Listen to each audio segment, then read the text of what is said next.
Yeah, I mean, we can get right into it. We can talk about the trade deadline to start up top. Before we do start, though, if you haven't signed up for the You Know Ball Patreon, sign up for the You Know Ball Patreon. Bonus episodes every week. If you want to hear our trade deadline stream where we reacted to everything in real time, and I had a full mental breakdown, basically. Subscribe to the You Know Ball Patreon. All of that's on there. We had also multiple slop streams as well last week. We're 2 for 2 on Trill getting really upset during the trade deadline show. It's true. The Daryl Morey trade deadline experience is really something that's worth it right there. So. Both years ended in me being like, how did we not get a fucking backup center? This year, a little bit more important, I would say, personally. That they actually get a backup center when, we don't know if Joel Embiid has a knee right now. So seems a little bit more important. Yeah. Much to consider. Exactly. And second thing before we get into the trade deadline grades, I'm sorry for doubting Patrick Mahomes. I told had to throw that out there. I told you. The Devil Magic looked like it was going to be working in favor of Purdy, and it was stolen away once again. And he has now, I mean, he's Brady, dude. He's got the Devil Magic. That was a classic Patriots game where just the other team looked better for the 3 quarters. Honestly, 3.5 quarters. It was like one of those things was like, man, San Francisco's going to pull away and beat the shit out of them here soon. And it just stayed a 1-score game the whole time. I guess there was 10. I guess it was 10. But yeah. But we knew the whole time. We knew the whole time. We were like, give them another quarter of this, and they will eventually figure out a way to score a touchdown.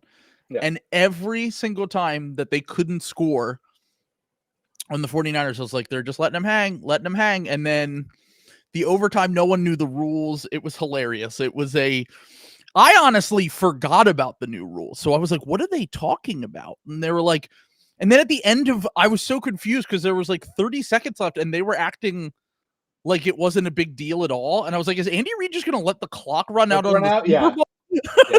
They're like, no, we'll just go into another quarter. I was like, the first ever double overtime game?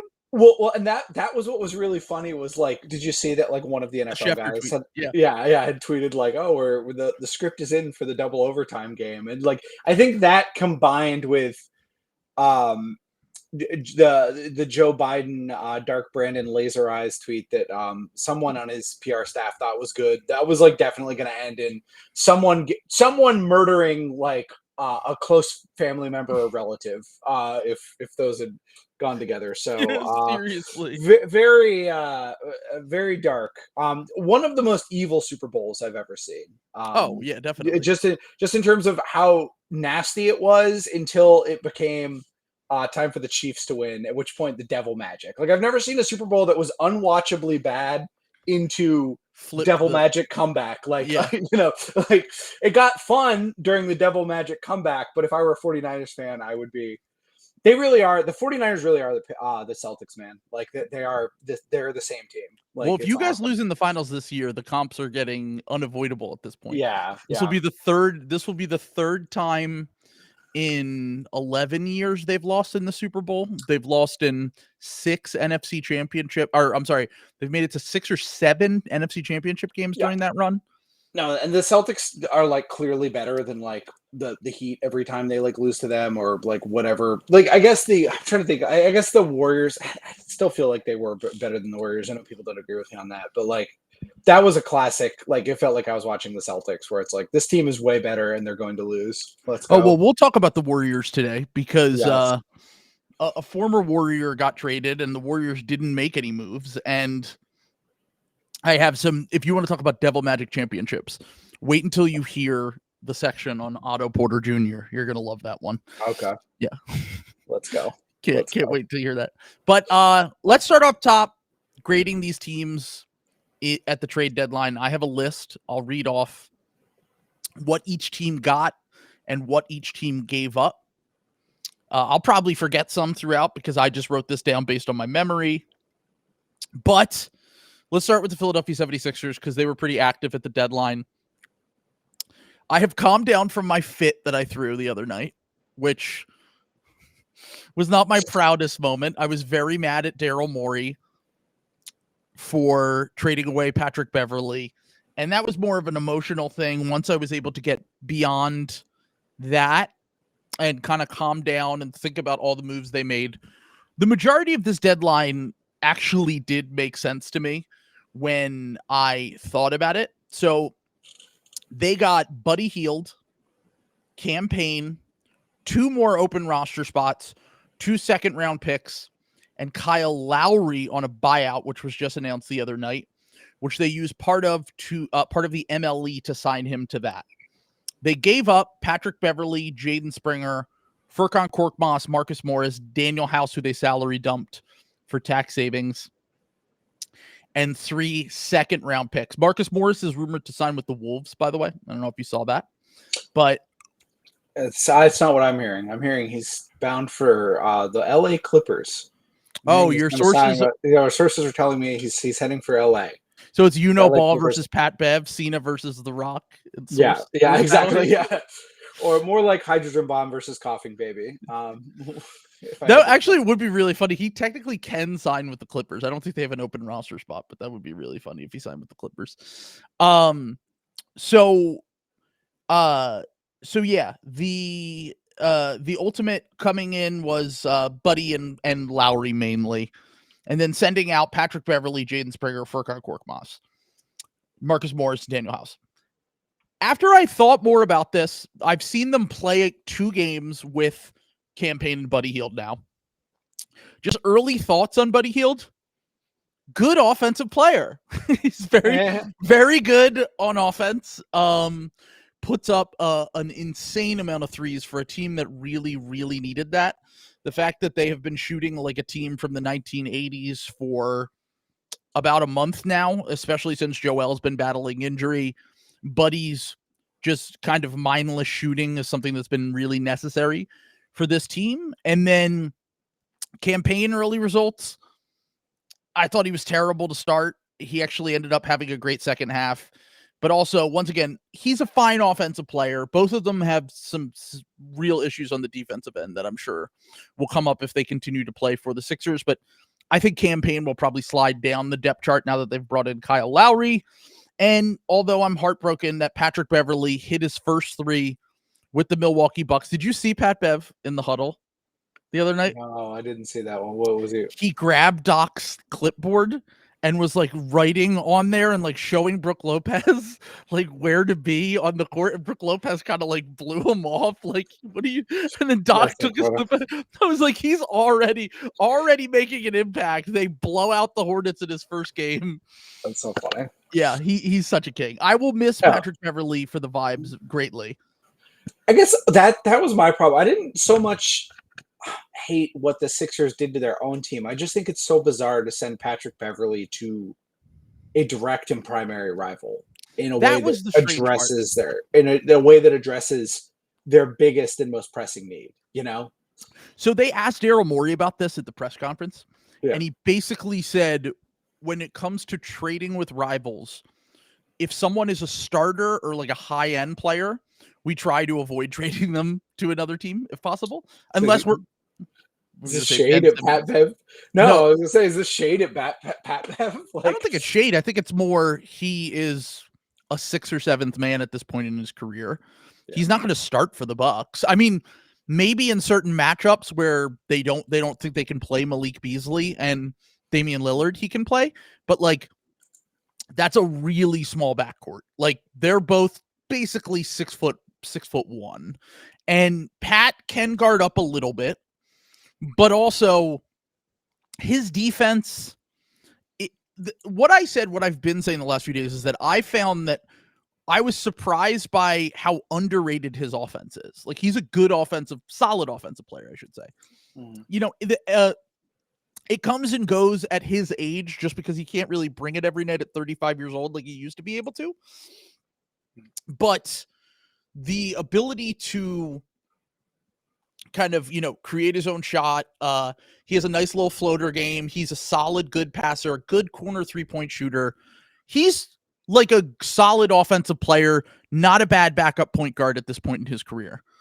if he's playing 30 minutes a game for the Bucks in the playoffs, they're probably fucked anyway. Like, that's just kind of how I think the team looked at it. And I think that that's kind of how I look at it too, where like, the more I think about on just like beyond the personal shit, because I just love what Pat Bev brought to the team and how awesome he was. I've looked at Kyle Lowry's stats. I've watched a lot of Kyle Lowry stuff since we got him. He's basically the opposite of Patrick Beverley on offense, where he only takes threes now at this point in his career. Like, it's like kind of insane. You watch him and they use him almost more like he's not Klay Thompson, but like just someone who plays a lot more off the ball. He shoots a lot of catch and shoot threes, movement threes, pull-up threes. And he's not really a guy who can get into the paint and generate open looks and get into his, floater game, layup package, whatever. He's not really the player he was at one point, but I think that they looked at this and they said, while Pat can bring us some nice things, his defense at this point is a little bit overrated. He's a good defender, but he's not like going to solve the Bucks' point of attack defense issues by any means. And what Lowry and potentially Campaign bring us on offense is more important, especially during this run without Joel, than what Pat can bring us on offense. Because we need more high volume 3-point shooters. We need guys who are just going to like put it.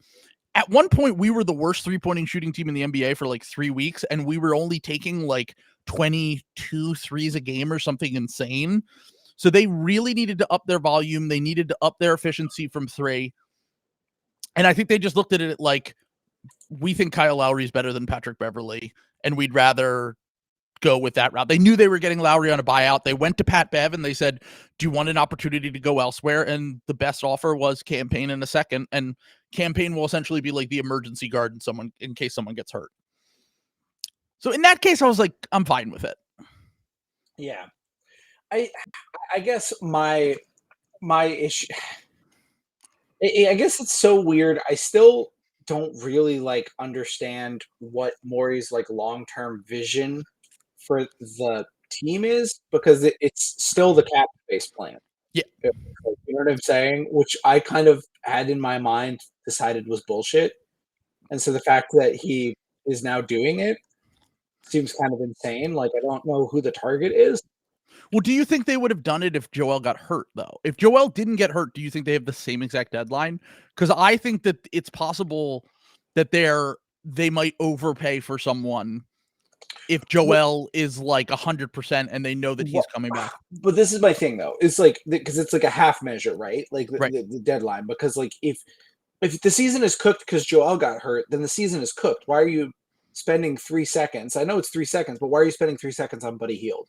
You know, like if the season is over, like it seems weird to do that. Just ride it out with your team, or take on, I don't know, or trade some of your better players that are going to walk after this season anyway. Like it seems like it seems weird to not go get real help and be like, oh, well, we don't really want to go get real help because Joel got hurt. But then at the same time, get Buddy Hield and not trade any of your good guys that are going to be expiring and be like, oh, well, it's because we have a shot. And it's like, okay, well, which is it? Like, is Joel out and you're cooked, or are you not? Like, that's my thing. Who would you say was the best player traded on deadline day? Because I would think you could make the argument it was Buddy Hield. It's like him, Olynyk, Bojan. I think it's Olynyk. I think Olynyk would have been really good. I would have been a really good get for the Sixers specifically. I wouldn't have given up a first-round pick to get him on an expiring contract, though, is the problem. And the Sixers' first-round picks that they can give up are better than what Toronto was offering. I'm sorry, are more valuable if they are to trade them in other trades, is what I'm getting at here. They would have had to give up a first-round pick, and it's not even a guarantee that they make that deal work. I guess, but the thing was that a lot of guys didn't get traded. You know what I'm saying? So it's kind of weird to like go off. You just only going off guys who got traded too is not necessarily like a good thing. Because my other thing though is like, because I agree, like if Joel is out and you don't want to rush him back, or anything like that, like then just punt on this season. You know what I'm saying? Like let Maxey go for 60 every night, and get your reps in, do what you have to do, but like trade Tobias, trade, whoever else might be useful. Because I think you could have gotten some of those and then just actually do the cap space plan next year, but have like a few more assets. So, yes, that's definitely possible. I don't know what the Pistons would have given up to get Tobias if they think they're just going to sign him this offseason anyway, and that's the only team that really wants Tobias anyway. And then Melton's back injury also threw an issue into it. Like Melton still isn't playing, and he's been out for almost like 3 weeks, and it's been a nagging back injury. So like, I don't think they would have gotten much value for those guys beyond like, it's actually, and this has nothing to do with the Sixers. A common thing, this was more about the Pacers and Buddy Hield. A common thing I kept hearing people say was, well, they're expiring. You got to get an asset. And then I'm like, I don't agree with that mindset when the market that you're like Kelly Olynyk. Okay.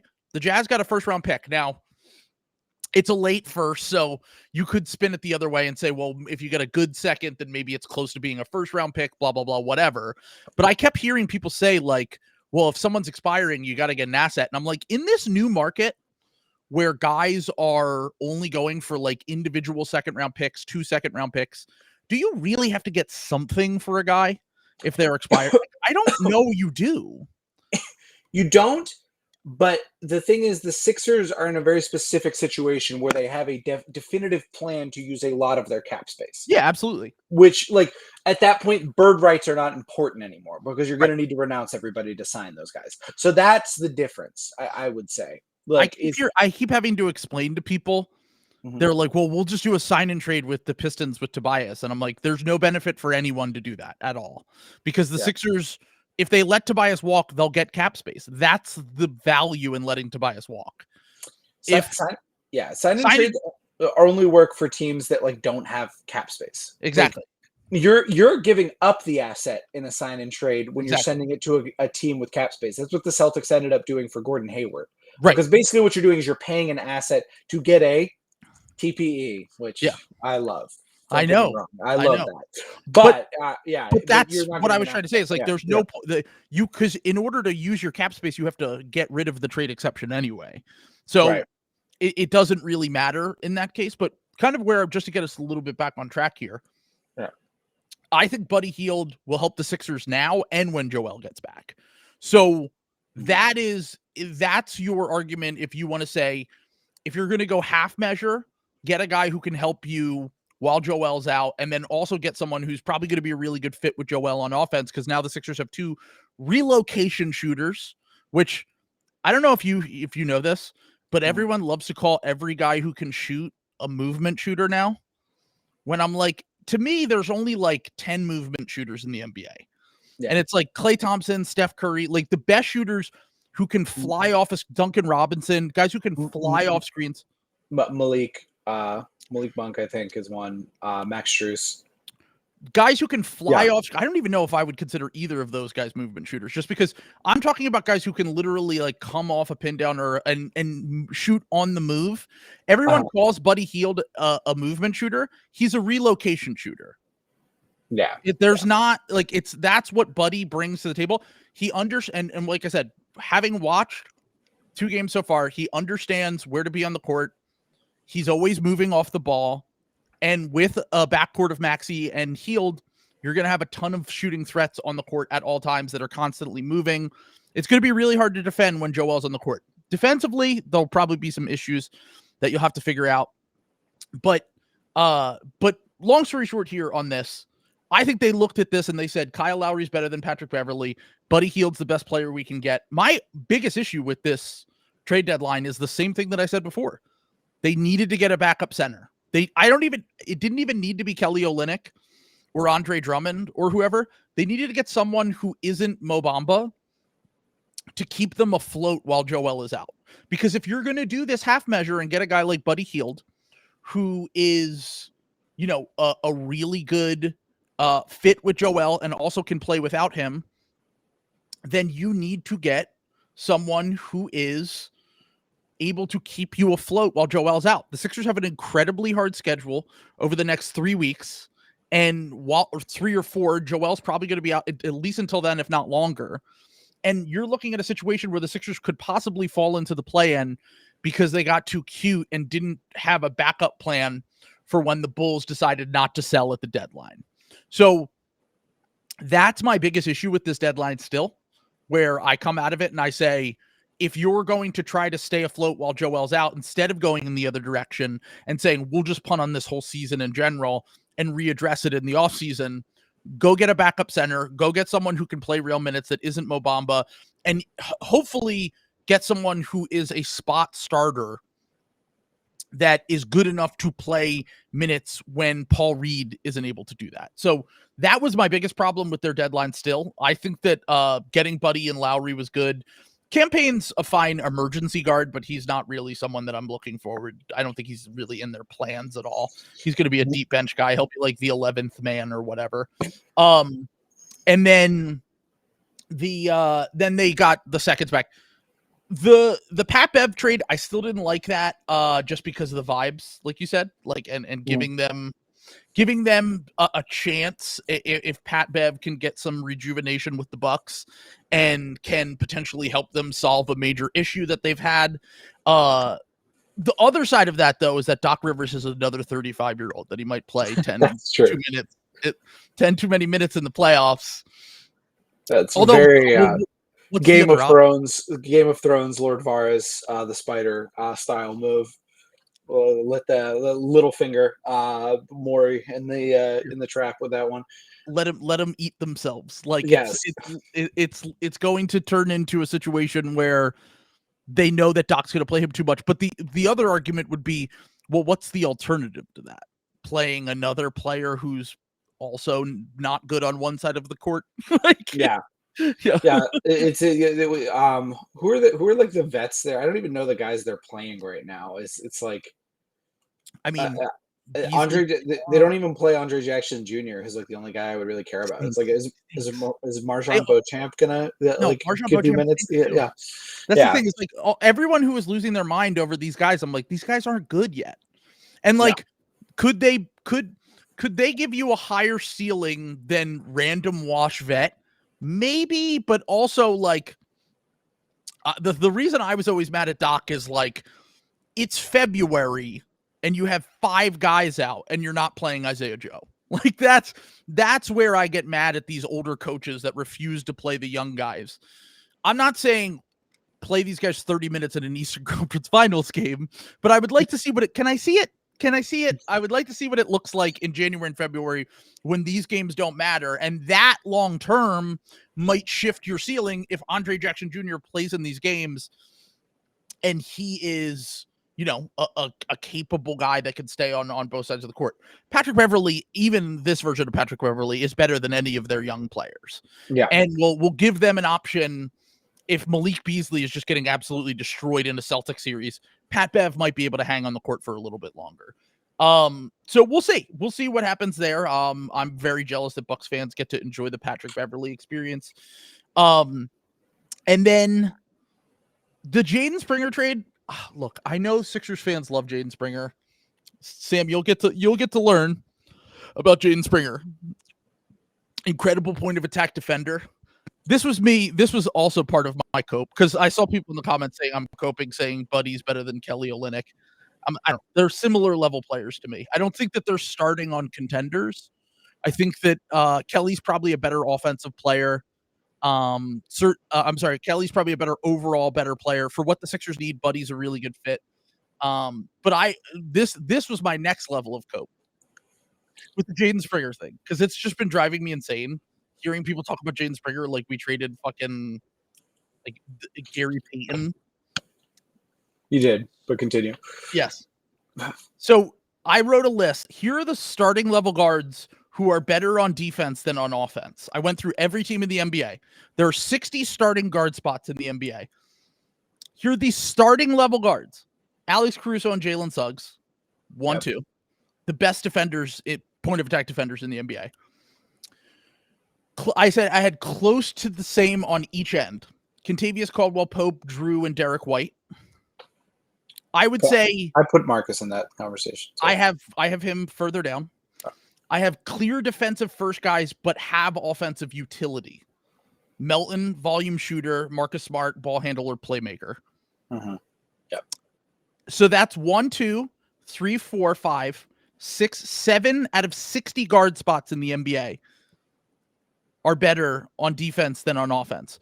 Jaden Springer cannot dribble a basketball. He cannot shoot a basketball. He cannot pass a basketball. He can only offensive rebound and play defense.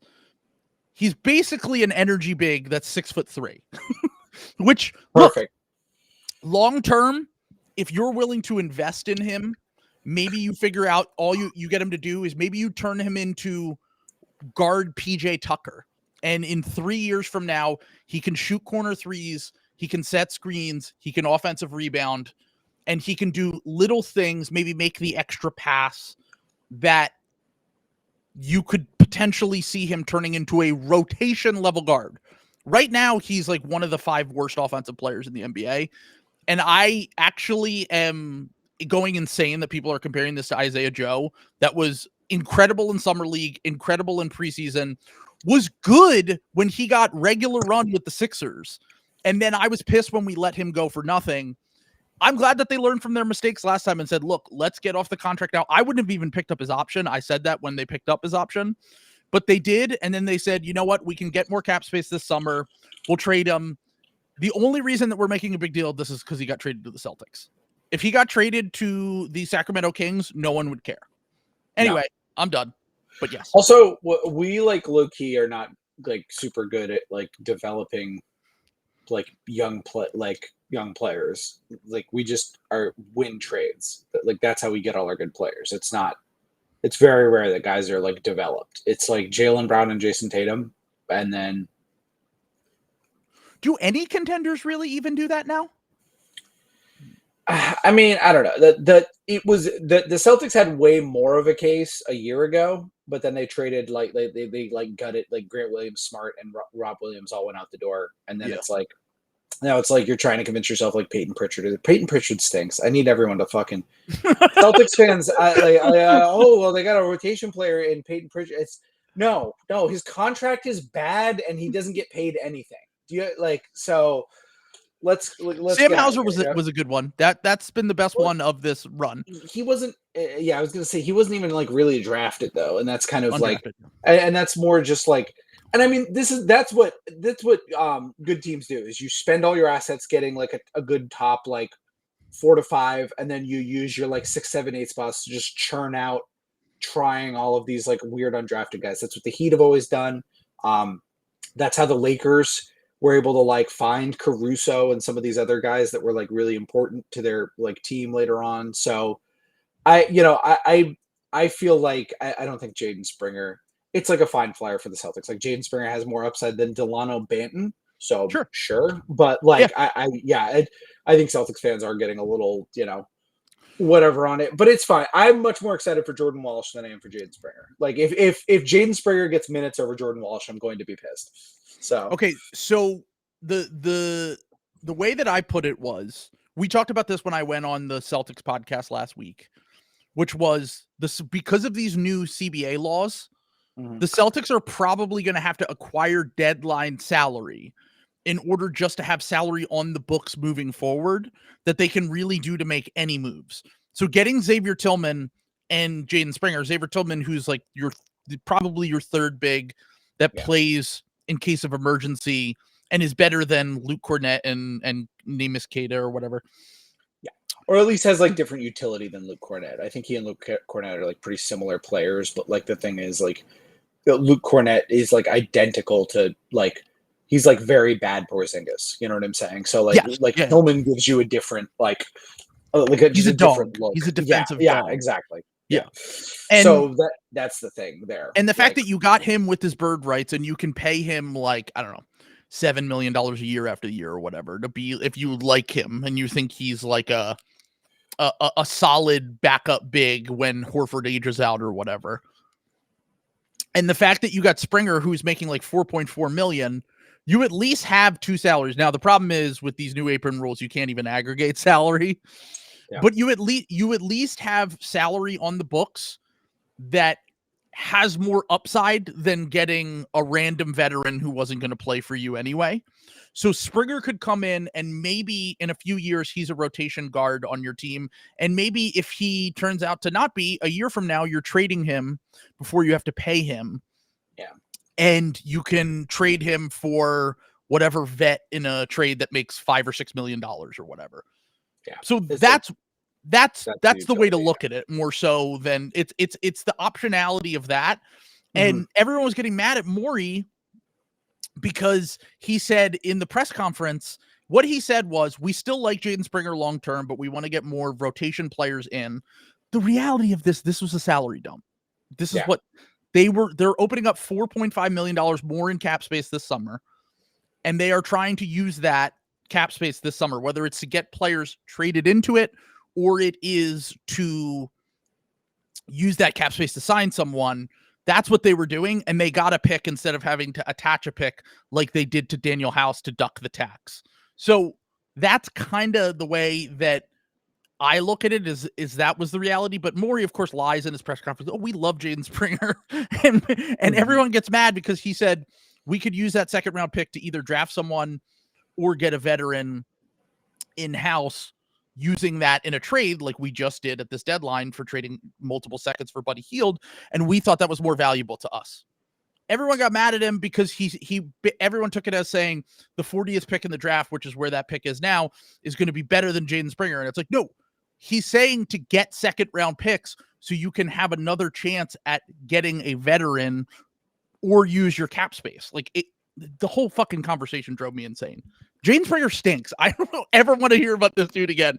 I literally have been saying it for 2 years. I'm like, he's not an NBA player. Like, we would have seen, show me a list of players in their first 3 years that never play, basically, and then become good NBA players. It doesn't exist. His best stat, his best feature is that he is 21 years old. That's it. Anyway, but yes, always fair to be mad at Morey. Definitely a good point. I understand. But this is a case where it does not matter at all. So we agree that the Sixers target for the cap space is Drew Holiday, right? That's my fear. Yeah. My fear is that they're like, yeah, we wanted Drew and we didn't trade for him, and we need a defensive guard to go with Maxey, and then we're going to overpay him. And then it'll cripple the Celtics. They won't be able to replace the salary. Masterful Gambits are, this is, he's coming home. And honestly, there's like outside of his age, there's worse. You know what I'm saying? Like, he's actually a pretty good fit for the team outside of his age, like next to Maxey, and just as like a corner shooter around Joel. You know what I'm saying? That probably is the ideal guard you want next to Maxey, but just the problem is he's 30, what, 4? 4. Yeah, he's 34. Yeah. This actually blew my mind. He's only 2 years older than Buddy Hield. That's very silly. That's crazy. Buddy Hield just turned 31. I think Drew turns 35 later this year. Wow. Or I'm sorry, 34 later this year. He's 33. Yeah. That blew my mind. I was like, they were 7 drafts apart. Buddy was so old when he came into the league. But anyway, yeah. But no, the reality is that they're going to sell it as, we can get LeBron, we can get Paul George, we can get whoever. And the reality is that they'll probably have to either settle for someone like Drew or DeMar or one of these older guys if they really want to use the cap space.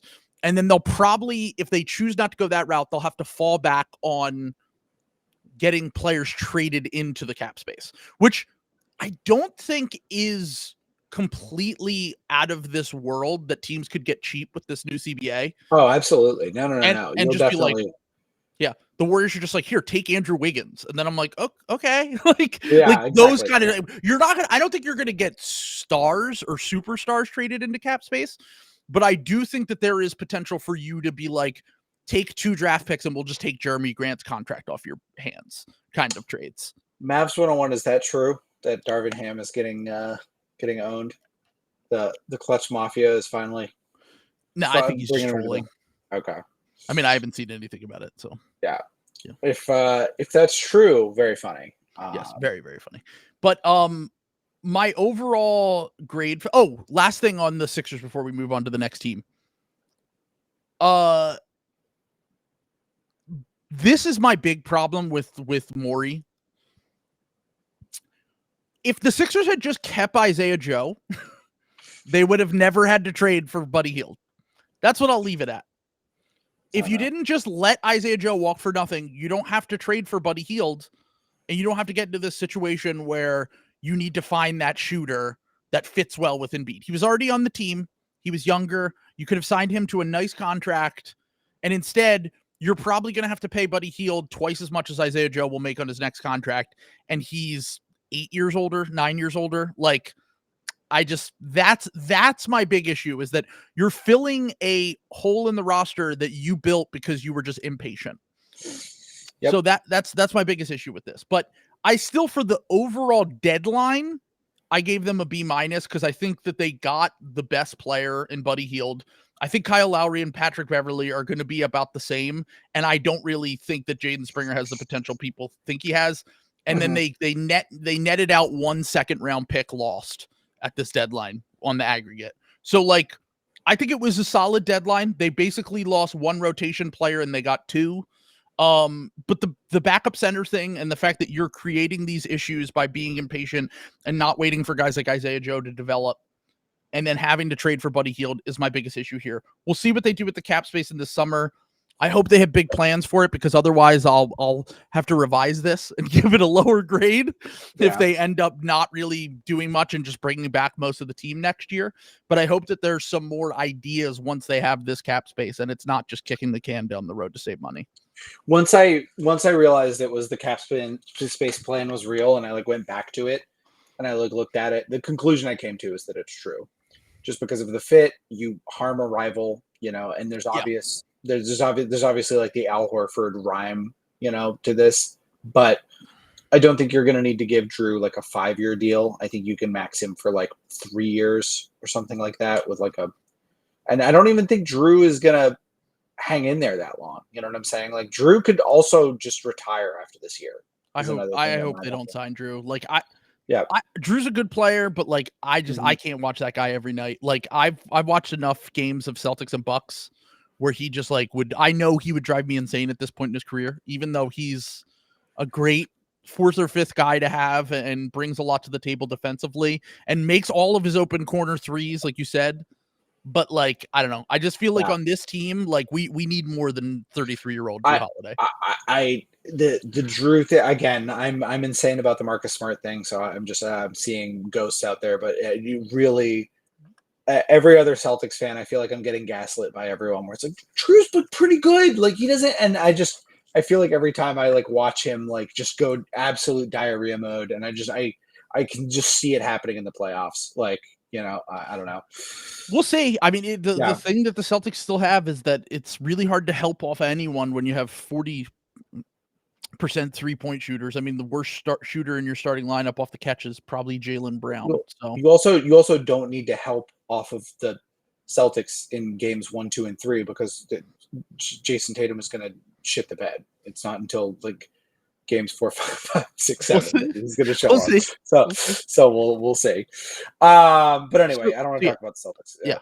Let's move on to. I think this team. This was my most interesting team of the deadline, because we'll talk about a bunch of teams here. My most interesting team of the deadline is the Dallas Mavericks. Yeah. Because they are the only ones that traded the Raptors traded a first during the deadline. Fine. The Mavericks traded real first. Like, they traded not the 28th pick in the draft like the Raptors did for Kelly Olynyk and Ochai Agbaji. The Mavericks got PJ Washington and Daniel Gafford.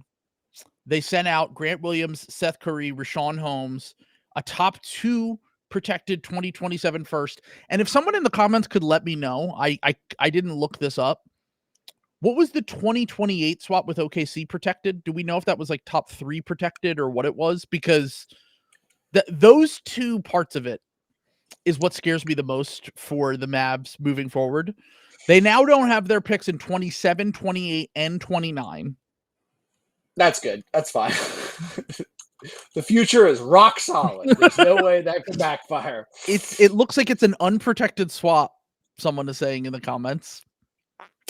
So that has potential. So first off, let's just little sidebar here.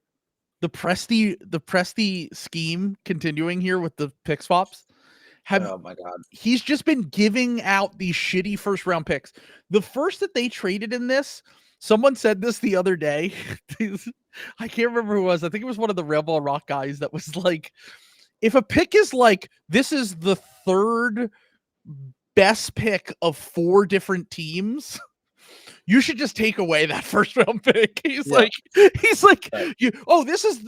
is actually the third best of the Rockets, Thunder, Wizards. I'm like, what calculus are we doing here to figure out what this fucking pick is?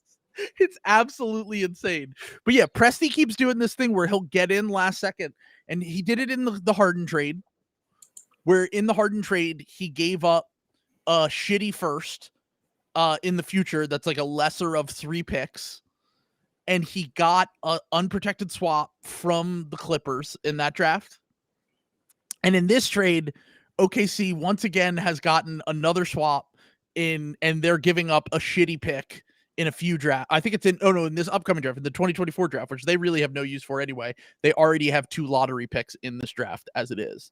So yeah. So the Mavericks basically have no control over their draft outside of they'll have their next 2 years, and then they'll have 30 and 31 this offseason, but they can't trade 30 because they already traded 29.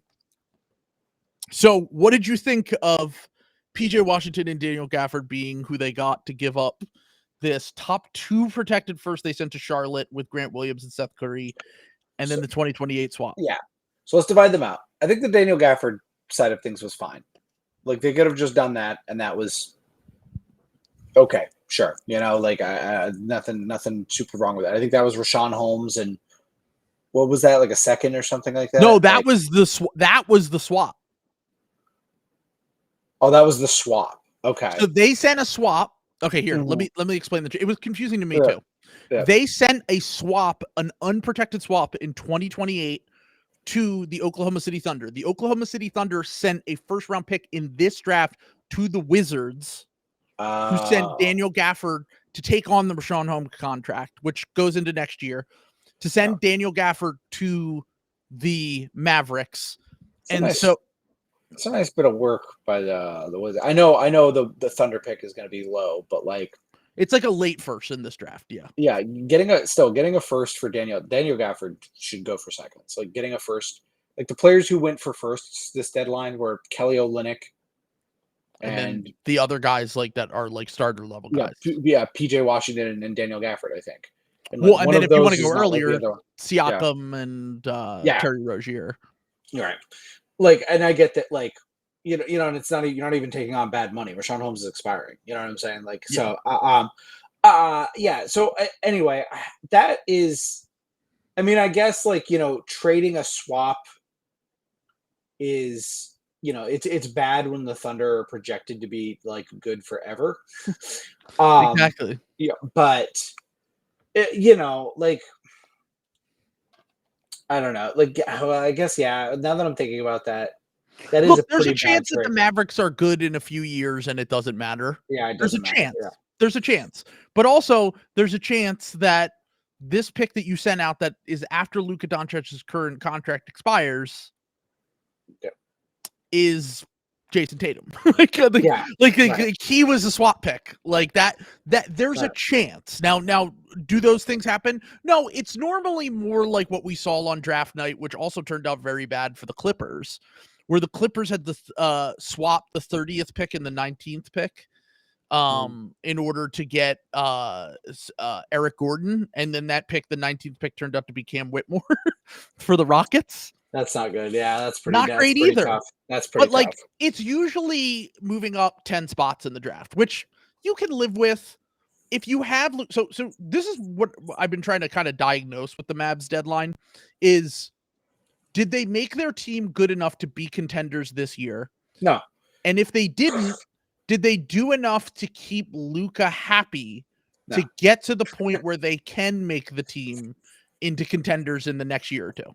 No, the fuse has been lit. You fucked the Brunson thing. Like it's almost impossible to recover from the Brunson thing. They did about as good a job as you can this offseason, where they like didn't give up a ton of assets and they nailed the Lively pick, and they didn't though, because no, they nailed the Lively pick. I'm not wrong. You're 100% right there. Lively's an awesome fit. He's perfect. Yeah, I was very wrong about him. Yeah. They fucked up because they had a chance to do the same trade for PJ Washington instead of Grant Williams. Yes. So they gave up a swap. I'm about to get to that. I haven't talked about the Grant Williams. I think they made the absolute worst mistake you can make with Grant Williams, which is have him on your team for the regular season and then get rid of him before the playoffs.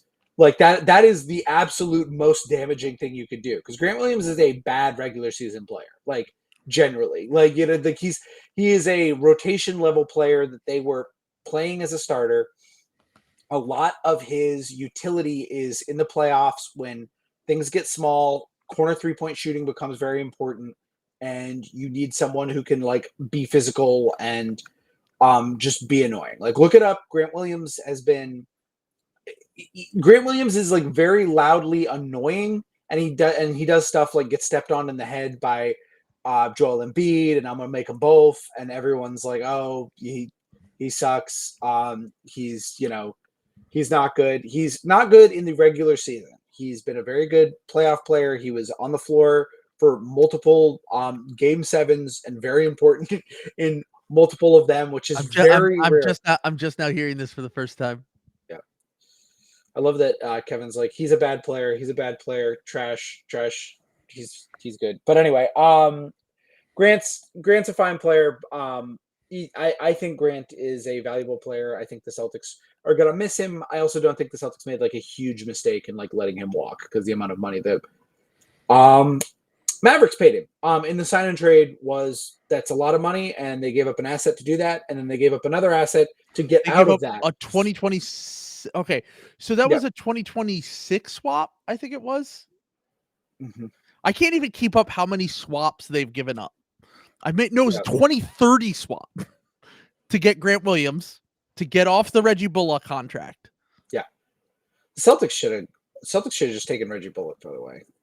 I don't know. Honestly, they could they have done that, and then I know in retrospect they wouldn't have been able to get Xavier Tillman, but I think I would rather have the first round pick or the swap or whatever. The swap in 2030. Yeah. So they've given up a swap in 2030, their 29 pick, their 28 pick, their 27 pick. And the thing is, they do have because the thing is that they have that the 2024 pick to New York is protected 1 to 10. That's conveying so this year. It's probably conveying this year. Yeah. So they are going to have, they actually don't have impacted their 2025, 2026, or 2027 picks. They own all of those. Say that again. They don't have their 20. They have their 2020, 2026, and 2027 picks. They don't have 2027. They traded it for PJ Washington. Okay. So that's the one. This hasn't updated yet. Yeah. Okay. Yeah. So they have 25 and 26. So at the draft, they can trade. Once 24 conveys, they can trade 25 in the offseason, and then they can trade 31 as well. So so that's my last piece here. They technically can make one more trade after this. You've already went so far in, you might as well just fucking go for it at this point. Like, I know it sounds insane to be like, we gave up our draft for a whole decade, but if you've gone this far, you pretty much can get to the point where let's say a year from now, we're sitting here and it's the next deadline. Okay. You have an expiring Tim Hardaway. You have Maxi Kleber's contract expiring as well. And Jeremy Grant is available at the deadline, or someone of that ilk. Jeremy Grant and 2 first round, or those expiring contracts for Jeremy Grant and 2 first round picks. Now, Kyrie Irving, Luka Doncic, Jeremy Grant, an improved Lively, PJ Washington, Daniel Gafford, Josh Green.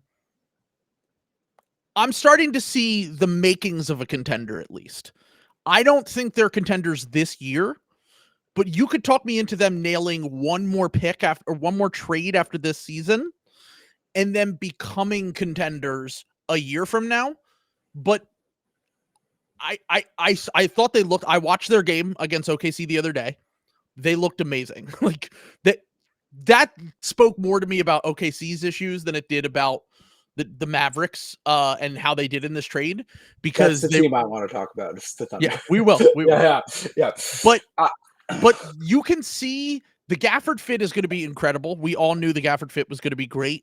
He's going to eat with Luka. And then the thing that I think that might be underrated here, I ended up giving them a C on this deadline, because the thing that I think could be potentially underrated here is Mavs fans have talked about it. A lot of people have talked about it.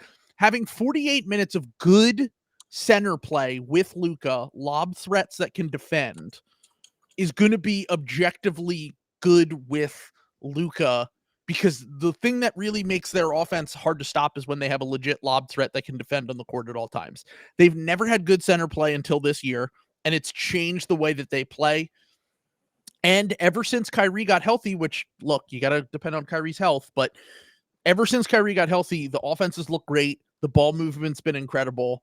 Josh Green's looked a lot better. Lively, if he can get healthy, will be better. They certainly have. I guess my whole point in this is that, like, I like their team, and I think that they might be able to win a playoff series this year and just get Luka to the playoffs, and who fucking knows? It's the same thing we always talk about with him. And this at least gets you to the point where you're probably going to make the playoffs. That's fair. But, like, I guess my thing is, like, you're asking a lot of PJ Washington, who I think is a solid player. I don't think that he is going to be their Aaron Gordon. And if he isn't their Aaron Gordon, then this is probably not a good trade. Yeah. That's kind of how I look at it. I just think there's too many, like, weird high variance things with them. Like, for example, is Kyrie Irving going to be normal in the playoffs? Like, that's a 50-50 proposition right off the bat. Like, something weird could happen with Kyrie, like, at any point in time. And there's, Luka, will Luka, like, just, like, weirdly be out of shape? Like, Luka himself is kind of a weird, like, moody player sometimes. I'm not worried about that. I mean, if that's the case, then you're fucked anyway. So yeah, I guess that's true. But, like, the West has so many teams of a similar caliber that you need. I think consistency is more important in the West than it is in the East. And I think it's going to be the teams that have more of that consistency. I think these high variance teams like the Mavericks and Suns are in a little bit more trouble than some of these other teams like the Nuggets and, for example, even like the Thunder, I think will be okay in like a longer term, like period of time. But I don't trust the Mavericks. I think you're right. I think they could absolutely win a first round series, but I just don't trust them to be a real serious viable threat in the West, like against like the Clippers, against let's talk about what teams could they beat, because I think they definitely could beat the Kings. I think they have a chance at upsetting the Timberwolves, and I think they could beat the Thunder. And the Clippers and the Nuggets are the ones I don't know if I can get there with them. Yep. But with the Clippers, you always have the Kawhi factor, like more so than even the Kyrie factor. Kawhi's availability in the playoffs is always the biggest question mark for them. Harden going doo-doo mode, and Paul George completely disappearing is not completely out of the question. The thing that I like about this Mavericks team is that they have a playoff-proof offense. Most teams don't. The Nuggets and them are the only ones we know have a playoff-proof. Guys aren't going to get worse. They're probably going to get better, and we're going to get quality shots out of every single possession. But do they have enough supplementary help on defense with the PJ Washington addition and spot up shooting, which PJ hasn't been great at? I know he's better off the bounce and with the ball than Grant Williams, but how often is he going to have the ball to justify that? Can you make him into a better shooter in such a short time frame, even with the quality of shots going up?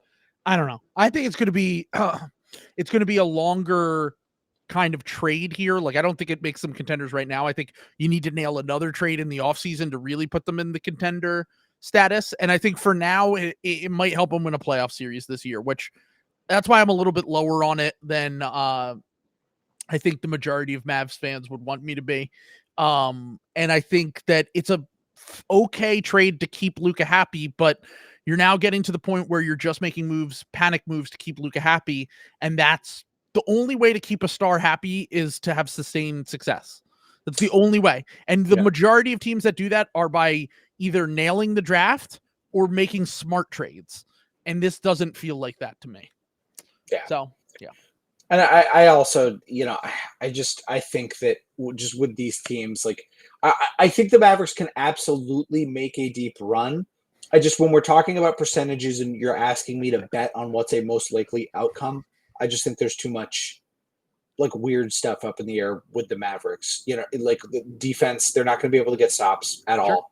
And I just don't know. Like, can you win a shootout every single game with absolutely no playoff defense?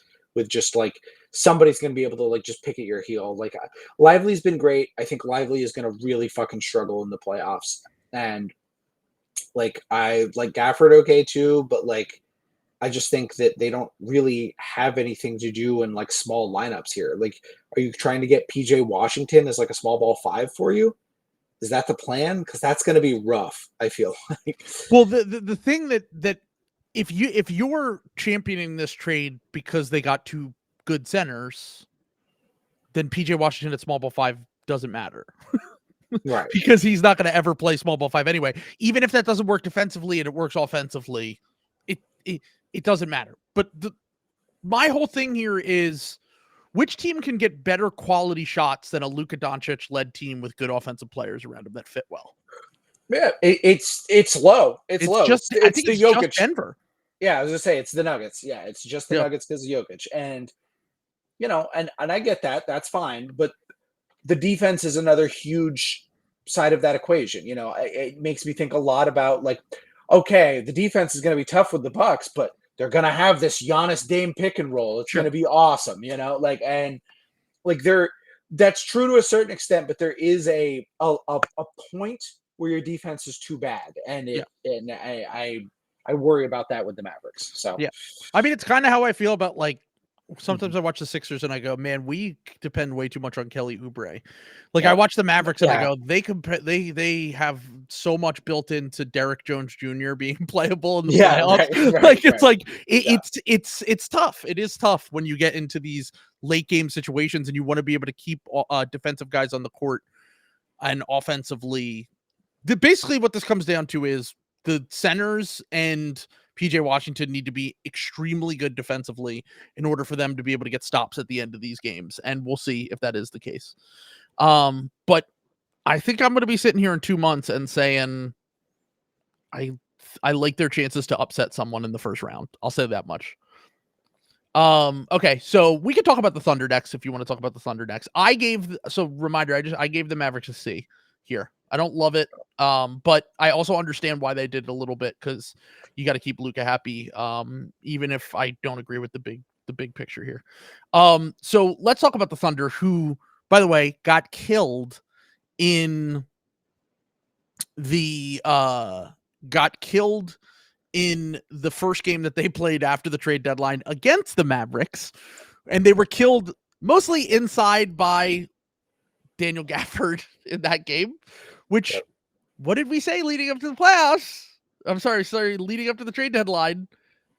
Can you please go get a big that makes sense? Yep. And they chose not to do that. And they chose to trade Trey Mann, Davis Bertans, and they got back Gordon Hayward in that trade. And then, like I said before, they also got the swap with Dallas, and then they made a buyout signing with, sadly, the best buyout big on the market, Bismack Biyombo, who has not played in like a month and a half, or a month maybe.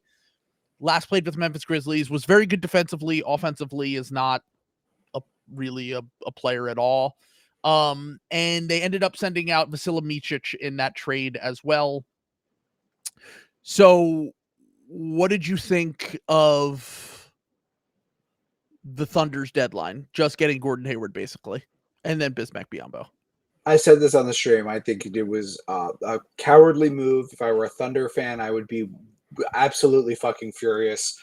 that I think it was a direct insult to Thunder fans' intelligence and integrity to make this trade. Because really what you're doing, Sam Presti has cut my lights. He's sending in the strike team as we speak. Really what you're doing here is you're saying, I think you're too stupid to I'm going to trade for a guy who is always injured all the time and use the salary that we could be using on an actually good player. And we're going to continue to hoard our draft picks and not have any tangible move that could, because what is this trade is going to be? Oh, well, we just, it was a flyer on Gordon Hayward. He's a high upside guy, but he's a high upside guy in a way that is not going to really make your team like any better. You know what I'm saying? Like, you're trading him with the idea, trading for him in the idea that he will be a better version of Josh Giddey, like a Josh Giddey who can shoot, right? Okay. So if you're getting a better Josh Giddey and you actually believe in that, shouldn't you trade Josh Giddey for a good player? I mean, they probably tried to do that. I don't think the league is really lining up to trade for Josh Giddey when he's still being investigated by the league. Oh, okay. Yeah. I missed that. Yeah. That's Joshua Giddey, basketball player from Australia. What? Josh Giddey? Yeah, I know him. TikTok star? The TikTok guy? Oh, sure. Josh Giddey. No that Josh way. Giddey. No. Come on. The Thunder Star. The Slob Wizard. That's what we're talking about. I don't know. I find Sam Presti he's got in the boat where he has all of these draft picks to trade. He's not trading any of them, even with the amount. I mean, I know he technically traded like 2 firsts this deadline. It's like still was not if they don't make a move this next off season, like they're genuinely in danger of it, like passing them by, because they're don't they have they only have 2 more years to get real players before really. They have to pay everybody, you know? No, because they literally just drafted their 2 second and third best player last year. Hold on. But there's other. Yeah, they have to extend them a year from now. Right. That's what I'm saying. And then so they have to extend them. They have to extend them a year from now, a year out. So you have 2 more cycles to make it work. But here's the thing, though, is your 2 more off seasons. You can right now. You could bring in more guys and more salary to fill that hole before these guys get expensive. And if you don't do that before that time, I feel like they're running out the clock on this because they ended up too good too fast. I think they wanted to continue doing the stupid bullshit thing of we'll take a Davis Bertans or Rashawn Holmes or these bloated, contracts and be the dumping ground. But they ended up too good too fast. I think their original version of this plan was to trade Shai Gilgeous-Alexander for a lot of picks and trade the draft. No. I'm talking 3 years ago. When they first got him? When they first got him. I think because it's been 5 years now at this point. That's what I'm saying. It was good, but then he ended up too good. He would starting the year that Presti invented the injury for him to shut him down. Horford. Yeah. He was hurt that year. You say that every time. He was hurt. I'd like to see the evidence. Can I see it, House? Yeah. Andrew or Alex from fucking Down to Dunk tweeted a picture at you of his knee fucked up on a play. He was not hurt that year. I'm not saying they haven't held him out just like every team does with stars at certain points. And maybe they got away with it a few times like the Mavs did with Luka last year. Yeah. But they didn't hold him out for half a season. Sam Presti is now entering, he's prolonged a 10-year window where it's very easy to be a good GM, where you just get picks. You tear things down. You tear things down, you get picks. I'll give him credit. The Paul George trade was really good. Getting him to resign was really good, and they nailed that trade. That said, the reason they traded for Paul George was to do a contention Ponzi scheme with Russell Westbrook. who we all knew was not good and didn't really impact winning or do anything like that. And I would like to see. I don't think the Thunder have a solid plan for getting another guy, because I think what they should be doing is they should be offering like 12 first-round picks for Giannis or Luka or whoever, like whenever those guys become available. And they're not. I can tell you right now, they're not going to do that. They're going to continue to do this small bean drafting team for some of this stuff. So let me defend the Thunder for a second. I agree that they should have been more aggressive making moves to help. I think they can win. I think they can get the finals this year if they make the right moves at this deadline. Those players didn't become available seems to be the real issue here. But also, you have so many picks that you could just go to the Bulls and be like, here's 2 first-round picks and whatever young player that isn't one of our 3 best guys for Alex Caruso and Andre Drummond or something like that. The reality of the situation when it comes to all of the signing, getting all those players, is that they play in Oklahoma City. No one wants to play in Oklahoma City. Giannis is not going to be okay with getting traded to Oklahoma City. And the majority of teams outside of Joe Cronin, who traded Damian Lillard to a place where he didn't want to be, are usually working with their stars to get them places that they want to be. If there is an offer you can put on the table when those guys become available and they realistically fit your team and your vision and they're good enough to, sit at the same table as the dudes that, you have currently on your team, then sure, make a bid, make a play, whatever. You did it with Paul George before. It's not completely out of the question. Having said that, I think their core is pretty in place of the top guys, and I think that their issues at this deadline were easily solvable by just slightly overpaying for guys when you have this massive haul of picks that you have. But they still have a year and a half to figure all that out in terms of getting a legit either star or high-level role player if Mikal Bridges became available or something this offseason. So I'm fine with them being patient.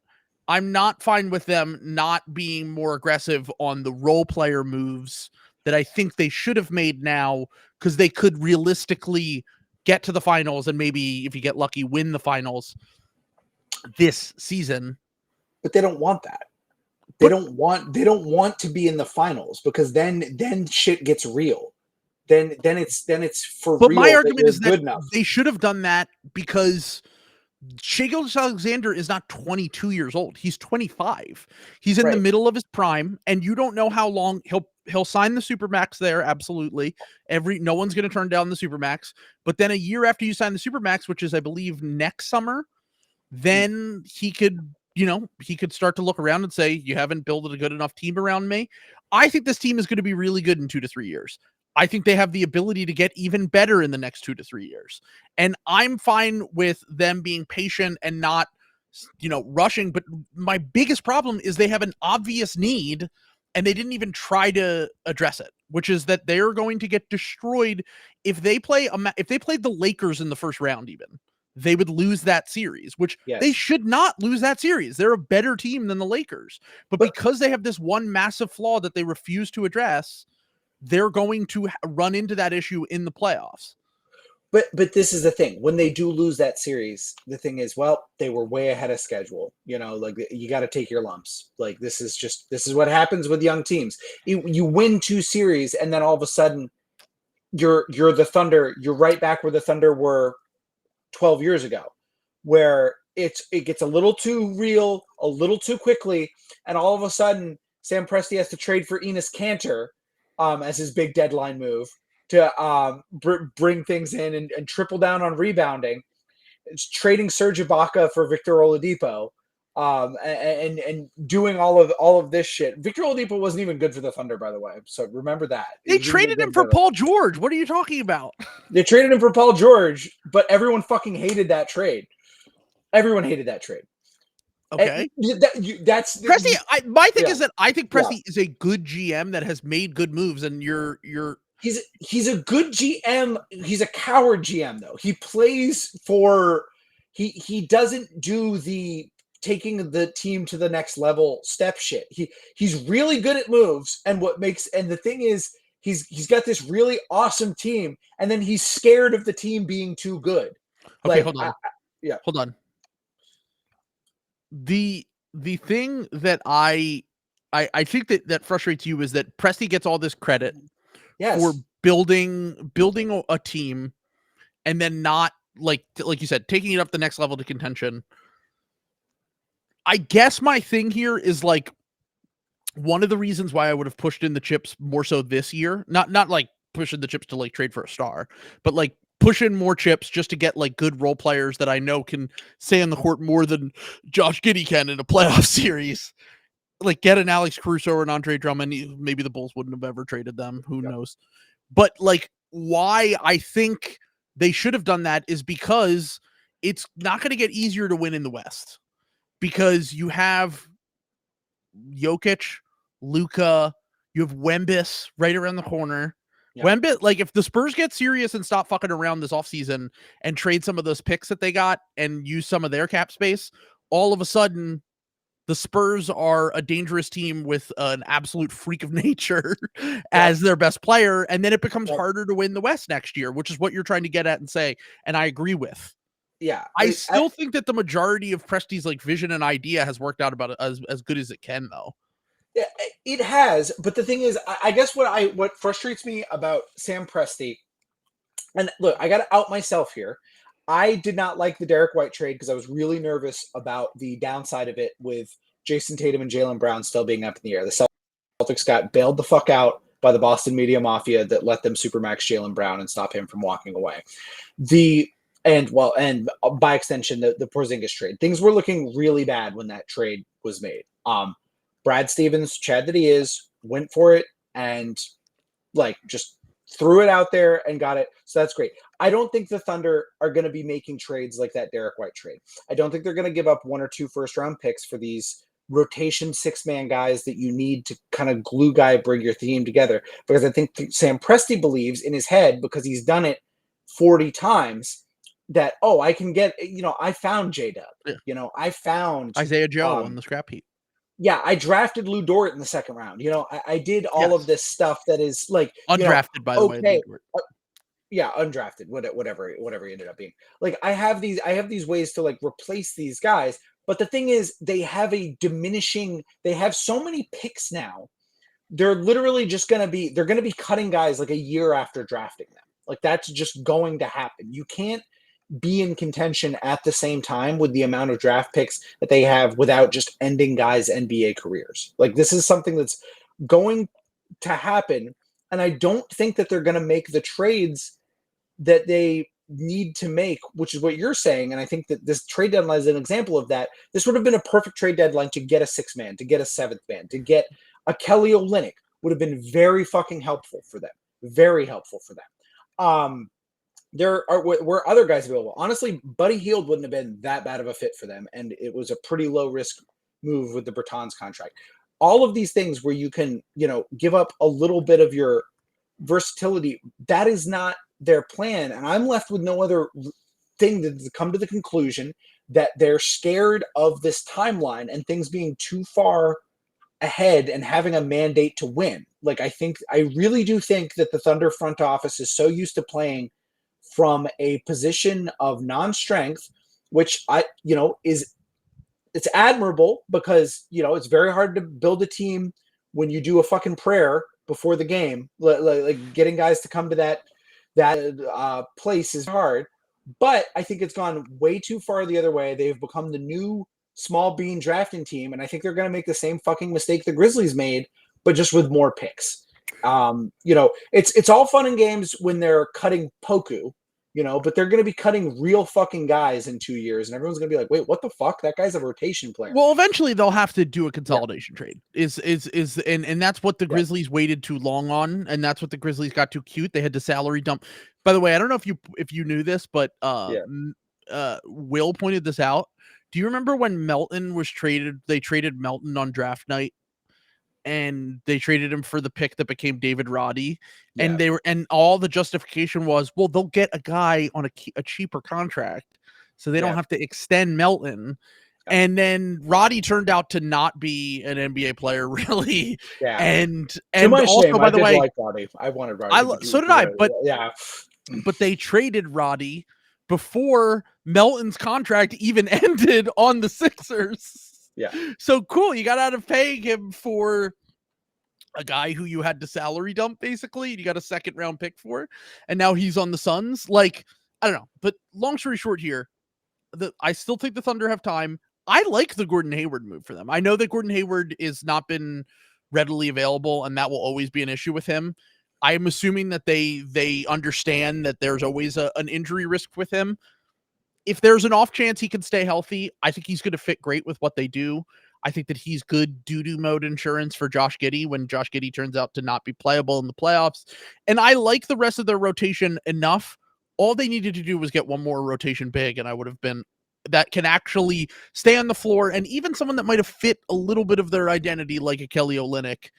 That's just better than the other Jalen Williams that they have play still would have just been an ideal kind of deadline to make. Just you don't have to make a huge splash.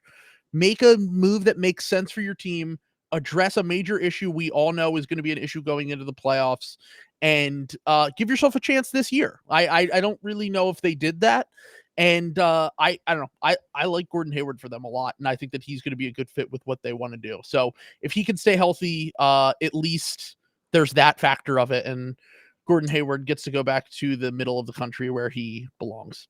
So if it's like a year or two from now and you're trading with the Thunder for your player, why would you not just ask for 10 picks? What are they going to do? What are they going to do? Say no? Probably. That's the thing with these Presti and Morey GMs is that they will say no. Is they'll just be like, no, we'll go find a deal elsewhere. Every GM is going to do this. This happened to Danny Ainge. Mm-hmm. This is the problem with the asset stuff. Like they're going to end up there's either going to be a trade where they end up trading like 7 picks. Like there's going to be like a Rudy Gobert style trade where they trade a ton of their value because everyone knows they can't keep all of these picks. They have no leverage is the issue. Like they're just going to waste it. So we'll see. None of it. We don't know if this is going to happen. I think that they'll have options. Also, I think they're probably going to. By the way, Gordon Hayward.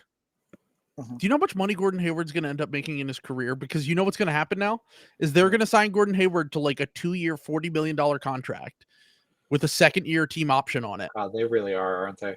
Because they have to have tradable salary. They don't have to. By the way, they can get to cap space this summer too if they want to. They have that option, but they're probably just going to sign him, and he's going to make he's going to almost cross $300 million made in his career. Gordon Hayward, one all-star team. It's literally Tobias Harris and Gordon Hayward, all-time bag getters for a combined one all-star appearance. That's insane. Man, they didn't target Gordon Hayward. They targeted his wife as a culture fit for. Yeah, she's back in the OKC Blues. Yeah, she's back. She's gonna be back. She's gonna go to all the games. It's we read it on the air during the trade deadline, but the Danger Cart tweet about Gordon Hayward's a great fit for Oklahoma City, but will he be a good fit for the Thunder? Is a really, really good tweet. I don't know. I continue to be a Thunder skeptic. I was going to give them the benefit of the doubt when I realized Chet was him. Like I was so impressed with Chet, I was like, okay, I might need to take this L, but I'm back. I'm back to my Morey's a coward that will never win anything. Presti's a coward, but Morey's a coward. Yeah, Morey's also a coward. That's a Freudian slip. It's the same guy. Yeah, Morey and Presti are very good at what they do, and they also might have potential limitations because they are so asset brained. It's definitely possible. Yeah. If you have Troy Weaver and who's the new GM of the Mavericks, Nico Harrison, on one end of the spectrum, and you have Morey and Presti on the other end of the spectrum, you probably want to be somewhere in between those two in terms of the asset shit. Yeah, Troy Weaver is the honorable dunce. He is the he's the like he is always down to trade. He is not scared of anything, and he probably should be because he's always getting owned. Yeah, you need a strong centrist GM like Brad Stevens, who believes in incremental change and Well, that's means testing. It was real. Yes, exactly. Yeah. The Pete Buttigieg of the NBA. Truly, literal truly. Pete Buttigieg of the NBA. Yeah. We got high hopes for the Celtics. Oh God. Oh jeez. But speaking of the Celtics, one of the things I wanted to say while I was talking about the Celtics thing earlier is that you know how we all do this, and I do it too. I'm guilty of it. Yeah. Is that when whoever the darling team is of the moment does anything, and everyone goes, "Oh my god, oh my god." When the Grizzlies drafted whoever because they were good at drafting for like 4 years straight, and everyone was like, "Oh, of course they got Jake LaRavia. Of course they got David Roddy." Right. Well, now that's Brad Stevens has gotten the benefit of the doubt because he's nailed so many trades. Right. Yep. Derek White, Kristaps Porzingis, Drew Holiday, that like they get Xavier Tillman, and it's like the Celtics have literally acquired Bill Russell. Yeah, right. It's just like this is the greatest GM of all time. Yeah. I like the move, but it's an insurance move. No, it's a good move. It's a good move, but it is an insurance move. The people who think X is going to be like a rotation player, like if X is playing in the playoffs for the Celtics, that means the championship odds have taken a significant hit. So I have I gave the Thunder a B- because I thought they should have done more. I like the Gordon Hayward pickup. I actually think that Bismack might be able to play some regular season minutes for them, and then the real home run of this, I know it's funny to say this after your whole rant about Presti, but getting a 2028 pick swap with Dallas unprotected, that could be a very good pick. Yeah. No. As every other podcast loves to say, that could be a juicy pick. Juicy. Right. Yeah. It'll be a good pick. I just like they're trading it, you know. You can't say I hate the Mavericks deadline because they traded away high picks in the future potentially, and also say it's not a good move to get a 2028 pick swap with Dallas. They're the only team that doesn't need it though. Like, you know what I'm saying? Like what are they? And like can't hurt to have higher picks. I'm just saying they're not going to be able to play these guys. Like the guys who go at the top of the draft. Like you're going to play the 2028 version of Jalen Green on a Thunder team trying to contend to develop him. No, you're not going to play a Thompson twin on the fucking the Thunder in 2028. Like if they're good, like I in a market like OKC, you could just keep. No, I'm serious. It's not even a bit. You need to have good draft picks that have sustained success there. No one wants to play in OKC, and the only guys that they can keep beyond their second contract are supermax guys. That's it. But this is the thing. It doesn't matter. We're moving on from the Thunder. Yeah. We've talked about the Thunder for way too long. For an hour and a half in, we've gotten through 3 teams. Yeah. Sam's failing to comprehend that you can trade highly touted prospects for things. For who? They've never done that.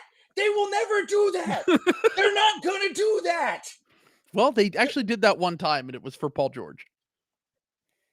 It was the 12th pick. Sabonis was like the 12th pick. Yeah, they traded Oladipo and Sabonis for Paul George. Well, Oladipo was like a much diminished though. They traded like Oladipo for like Serge Ibaka, which was like essentially that was a good trade for them. It was a good trade, but I'm just more talking about Oladipo's value. I don't know.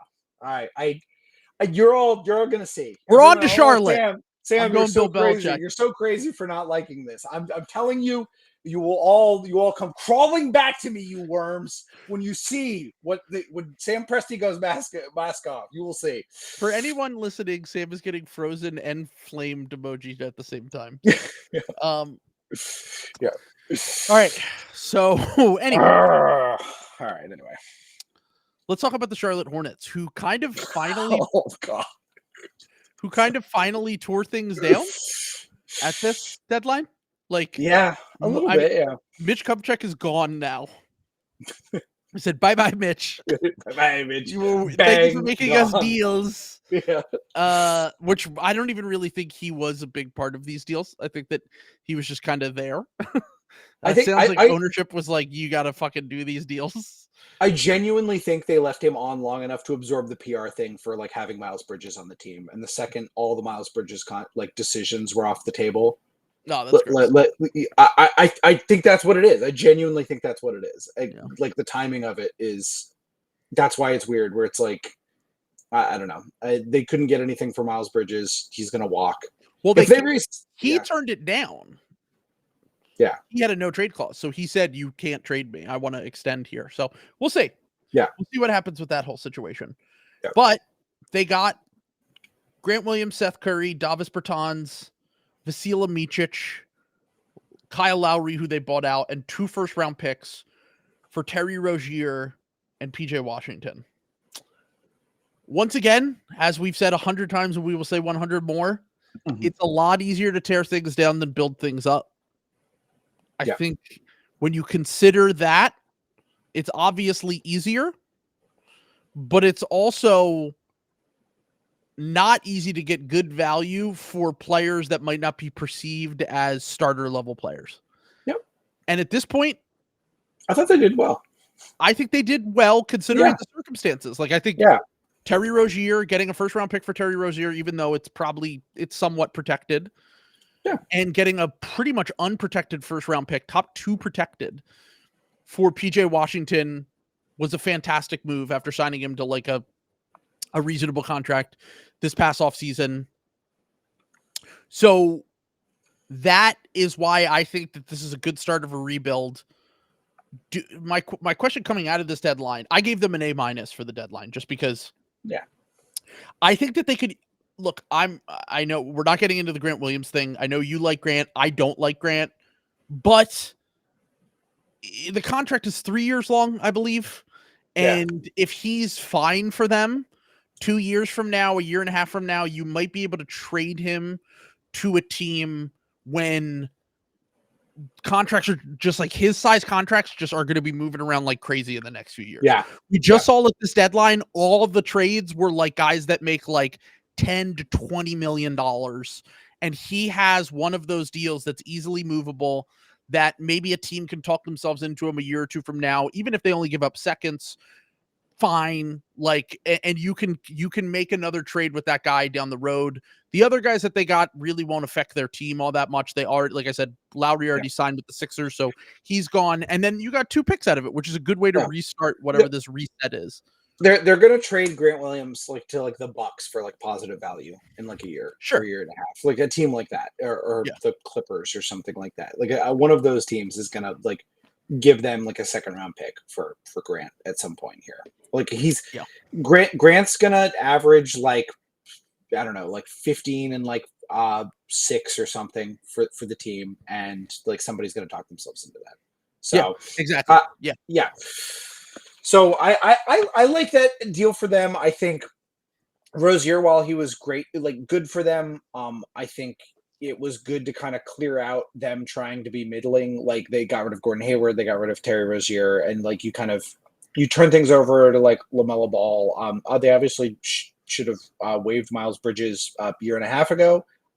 Hopefully they make the right decision this offseason with not bringing him back, and they can really like move on and kind of reset a lot of their stuff, because I think, I've probably got to I'm not ready to take the L on Scoot being good, but I am ready to take the L on Brandon Miller being bad. Like I think Brandon Miller's going to be pretty clearly going to be a good player at a position of need. And like, I can't really, I got to just take the L there. So they did do a good job there.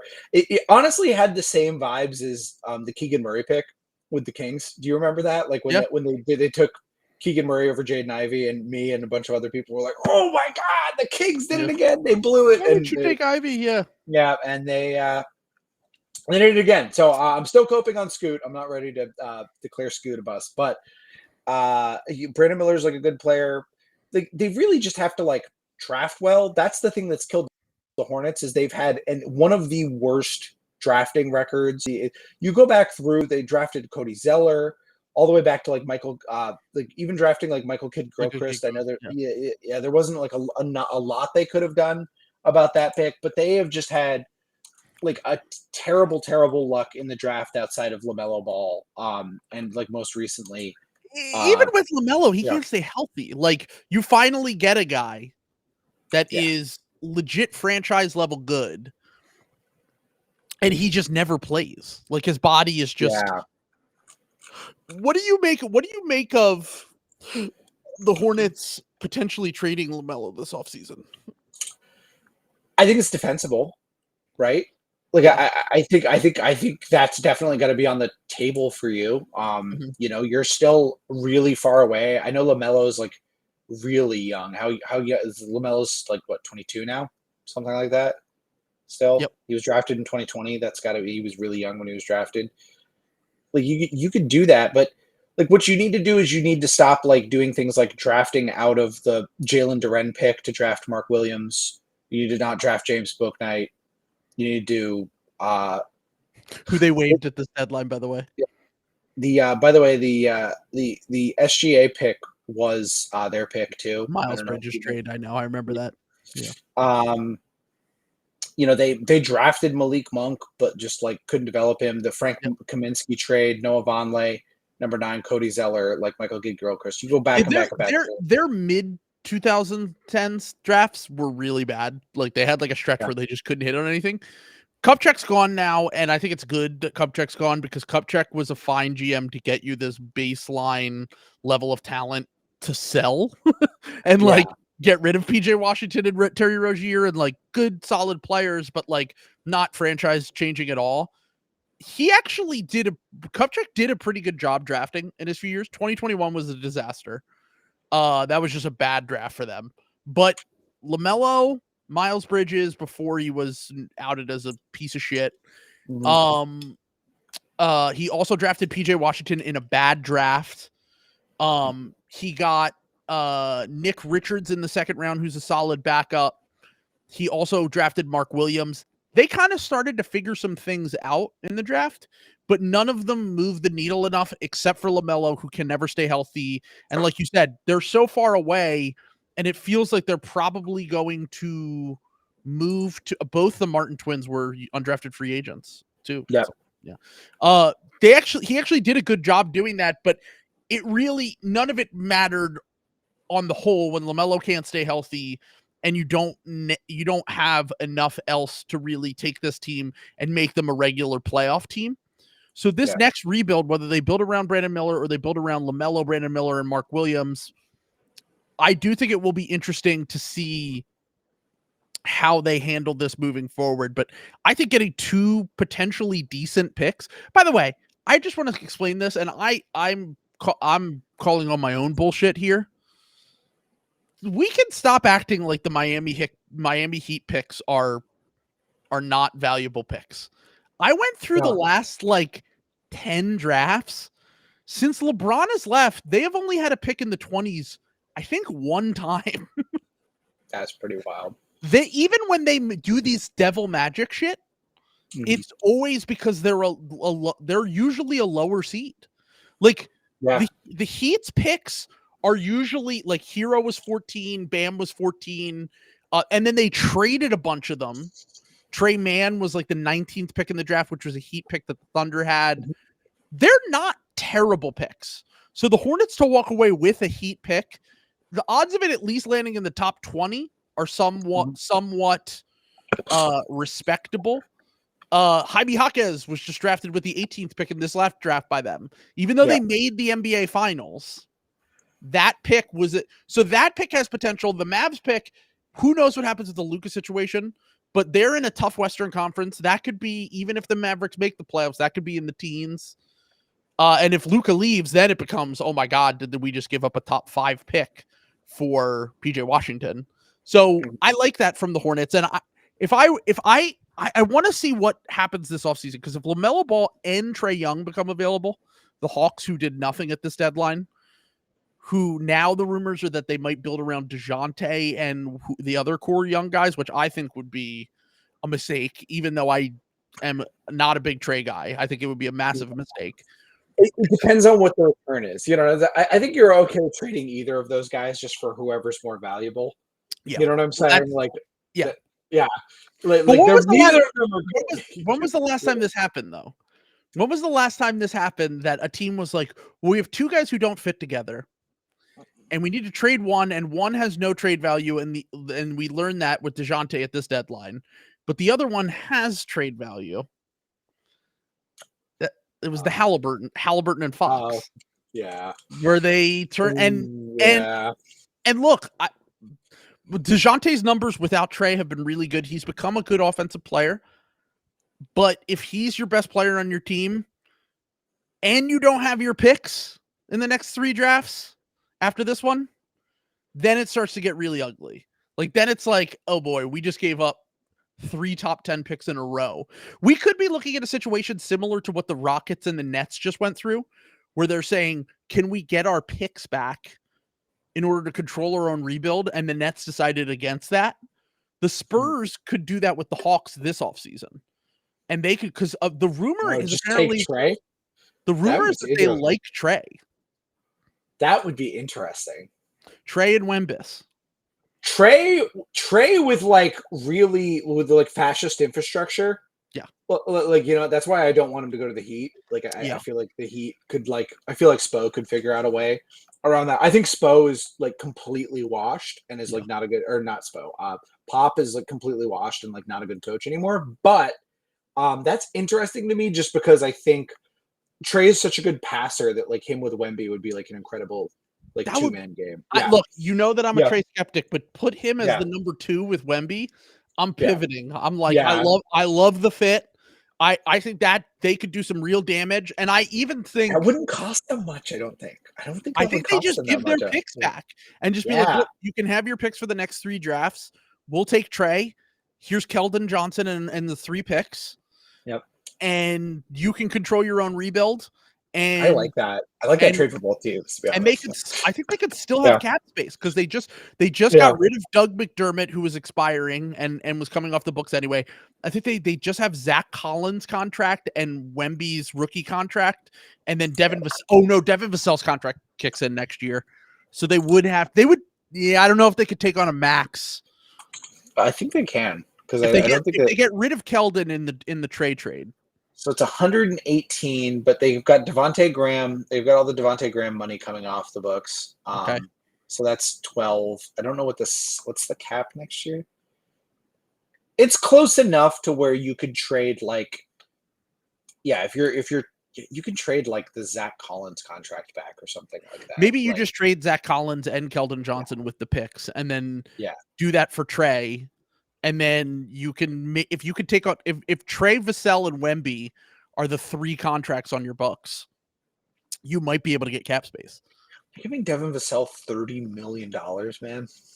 The contract goes down. The contract goes down. But if Devin Vassell all of a sudden is the 3rd best player on the Spurs, and Wemby and Trey are the best 2, that's going to be an awesome team. I'm telling you.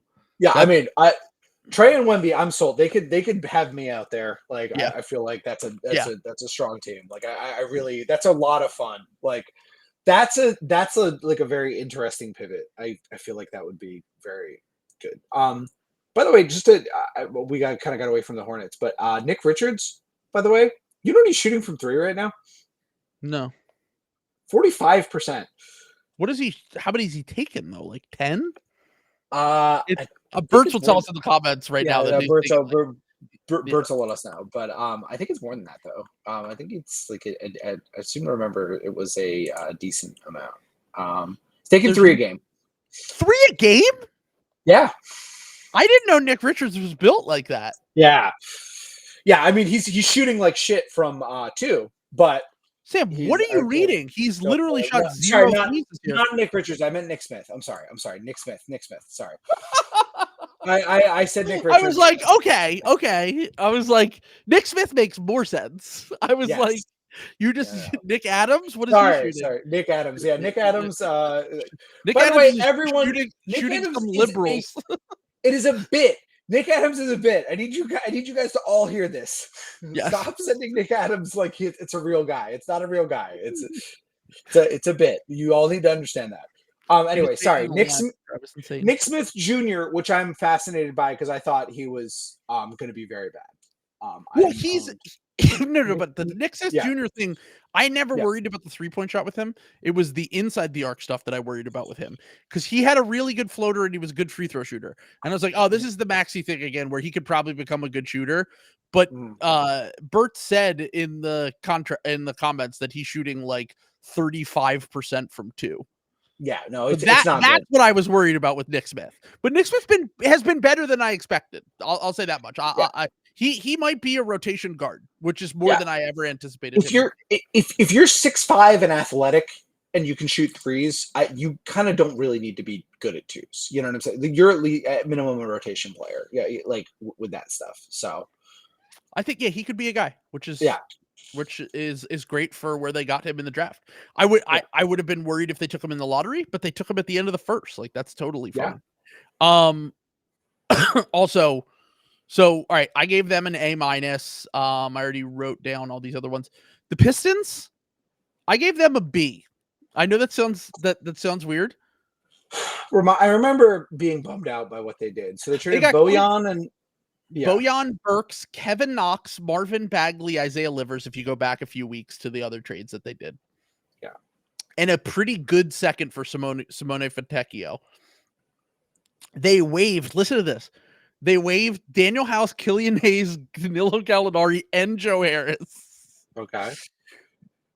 And they got back Quentin Grimes, Simone Fontecchio, Shake Milton, Evan Fournier's contract, Mike Muscala, and a bunch of seconds.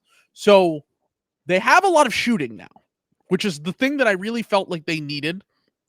I think Quentin Grimes will be a good third guard for them. Simone Fontecchio, like, I know the nerds are like going crazy about him. That dude I watched their game the other day when his first game that he played for them. That dude puts up a ton of threes in a way that they really need, and probably will help them in the interim. And he's a restricted free agent this offseason, so they can sign him to whatever contract that they feel is necessary. He's shooting 35% on 5 threes a game, someone says in the comments. And then Muscala has been done wonders for them. They've won a lot more games since they got him. And I think it's totally like, I think they're giving their guys spacing, which is what they've always needed. And I like the fact that they took a swing on Grimes. Like, I think Grimes could be a solid role player for them. And I liked, Simone Fontecchio. They gave up a good second, which I didn't love. But, look, this is a team that is so far away from being a playoff team that they can start to take these kind of flyers on guys and see who fits with the team, and not overpay to get Marvin Bagley and then sign him to a ridiculous contract. Like that. Yeah. They even asked Troy Weaver, they were like, you just acquired Quentin Grimes. Like, are you still going to keep doing this? Like, are you still going to keep doing this with the former draft picks? And then he was like, if the player is good and they haven't been overpaid yet, or we have the chance to overpay him, we're only going to get guys who we think are good, fit well, and we won't pay them based on no production, which is what we always said was stupid about them getting James Wiseman and Marvin Bagley. Yeah. But now this is fine. This is a fine deadline for them. You would have hoped to get more for Alec Burks and Bojan, but like, at the end of the day, getting a prospect like Quentin Grimes is fine. They should have traded him last year. Exactly. If they had traded these guys a year ago. Yeah. It's fine return for what they are at, but like, you should have traded him last year, but like, in just the window of this year, it's totally fine return for them. They made their team more manageable, and guys like Duren and Asar are going to get a chance to develop now. And if Cade stays hurt, they'll continue winning games. They won a game with Cade, although the Blazers were missing Malcolm Brogdon and Anthony Simons got hurt, and then they came back from being down like 20 in that game. Jeremy Grant almost scored 50 points in that game. It's just unbelievable, dude. But yeah, no, I thought the Pistons deadline was decent. I don't want to spend too much time on it just because it really doesn't matter for the playoff race this year, but solid deadline from them. I want them to be competent. Like, I baseline, I just want them to like be like a borderline, like just be a play-in team in the next 2 years. Yeah. Like, that's all I want from them. And Troy Weaver, just be normal. Like I'm just screaming at him like the Conor O'Malley, like be normal. Yes. Be normal. They're getting more regular, folks. You love to see it. He's the exact opposite of Sam Presti. Like he just needs to be a little bit more normal. So of the guys they waived, Joe Harris, Gallo, Killian Hayes, and Daniel House, does anyone think that there are any good fits there? Because I don't know if Gallo has any juice left. By the way, I don't know if you've noticed this, but every time a guy that was like a 3 or a 4, like 10 years ago, now when they get washed, they just play him at center. Right. That happened with Thad Young and Gallo both this year. Like I'm like, they're not centers. Like, what are we doing? Like, and of course, he was a 3 in the league, like 10 years ago. Yeah. Dario's another one that they've done that with. He was a 4, as Casey puts out the comments. But okay, so Kev says Gallo's a bull. I could see a playoff team being interested in Gallo. If I don't think he's going to go back to your Celtics after what happened, when he was upset that he got traded. Yeah. But I could see a playoff team. The problem is these buyout rules. Oh no, Gallo's good. Gallo didn't make enough money. All these guys, Gallo, Killian Hayes, Daniel House, except for Joe Harris. Joe Harris can only go to teams, which is funny because I think Joe Harris is probably the one that, like, I said this on Twitter the other day. I think Furkan Korkmaz is a better player than Joe Harris at this point in his career. And I think the teams will sign Joe Harris thinking that they're going to get a rotation guy, and they're going to be massively disappointed because his body's just fully cooked. Just sign Furkan Korkmaz instead. If you're like the Bulls or the Warriors or something, just sign Furkan. Like it makes no sense to sign Joe Harris. Furkan's body at least is not completely broken. I think someone should sign Killian Hayes as a deep bench flyer. Like one of these teams. I think the Hornets should sign Killian Hayes. I think it's going to be the Grizzlies eventually. Although they did sign Jordan Goodwin today, and I think that he kind of fits in the same, or I think that's his name, Jordan Goodwin. He kind of fits in the same mold of like defensive point guard or whatever, and that's I guess what you get with Killian Hayes. I don't really know. He's certainly better on defense than offense. That's for sure.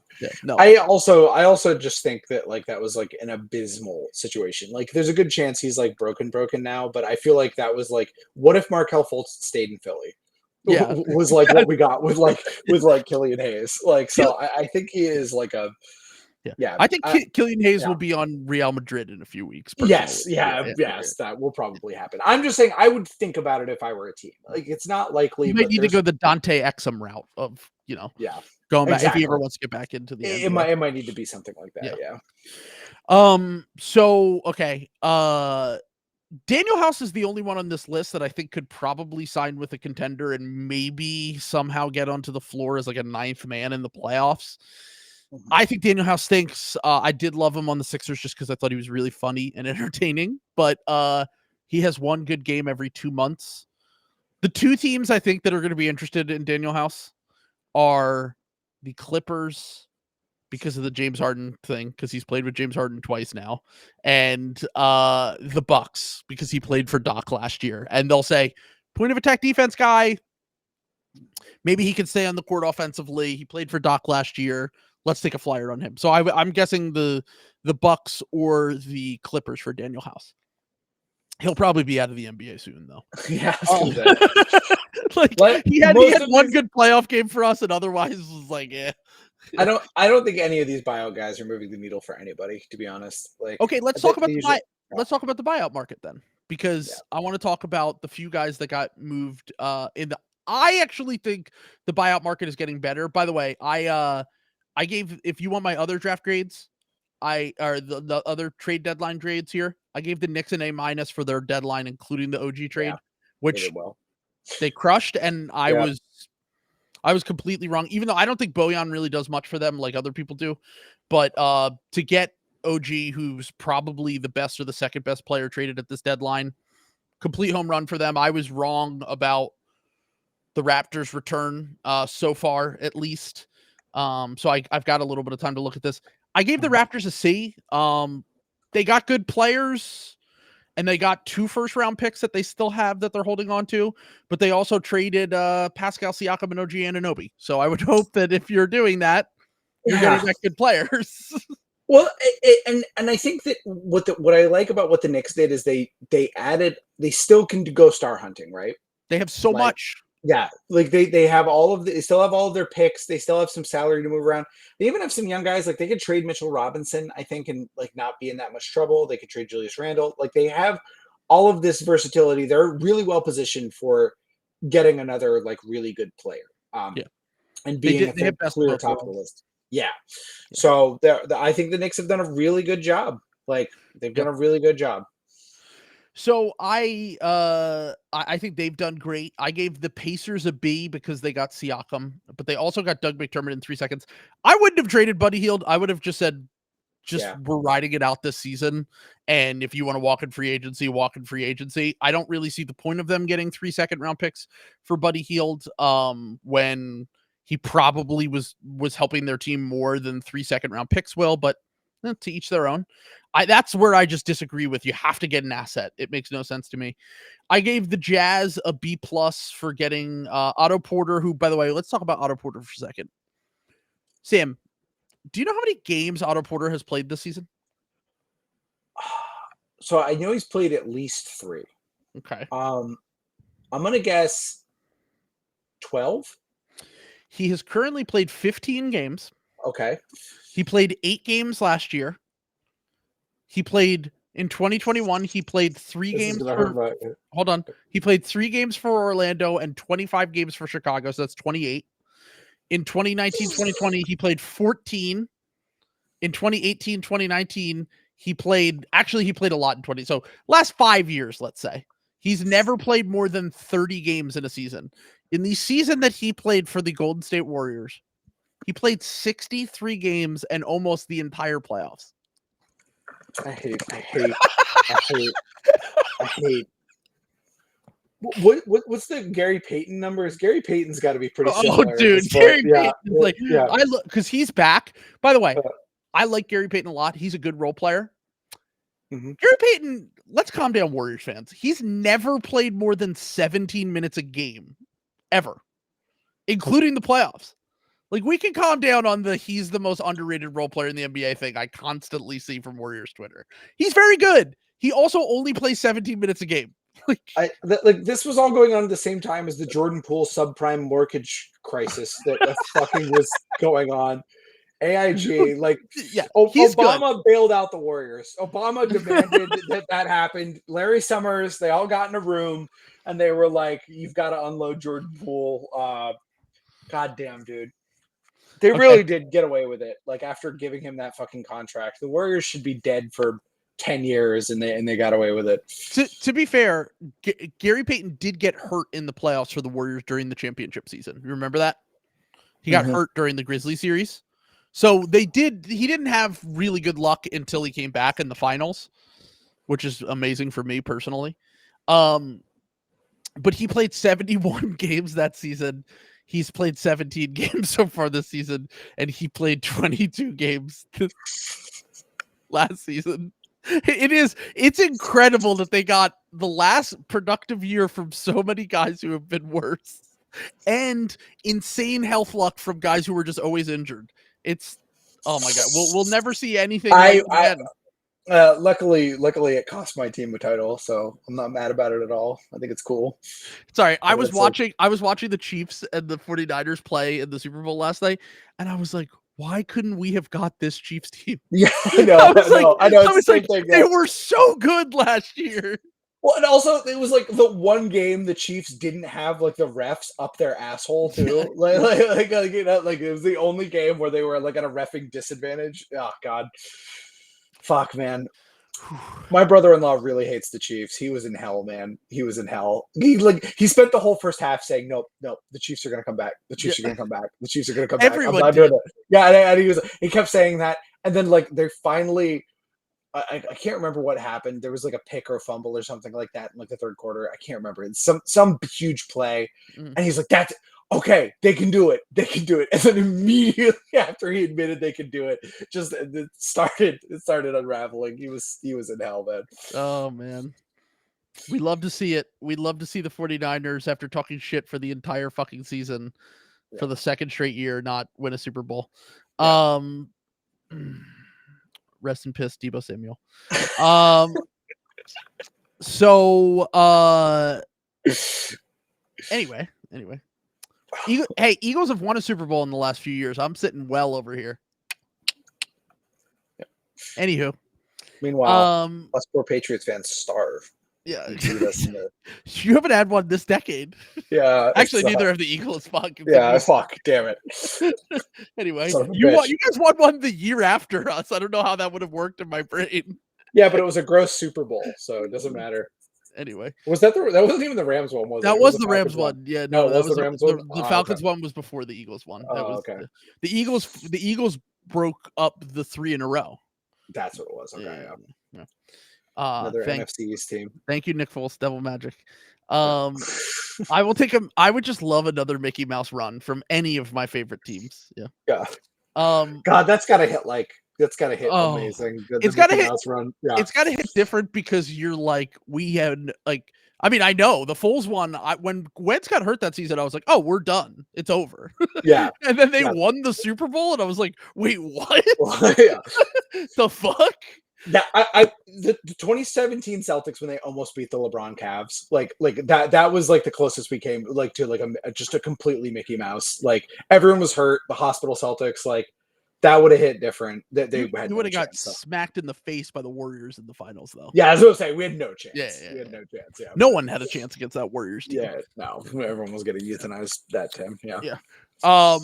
But all right, so we ran through that. And then just to run through a few little trades here, I gave the Celtics a B. I gave the Bucks a B+ because they had nothing to trade and they got Pat Bev, who's the king. I am biased because of the vibes. I gave the Heat a B- for the Terry Rozier trade. I gave the Suns a B+ for getting Royce O'Neal. I really like Royce O'Neal for them. I think he's going to be a great fit. Yeah.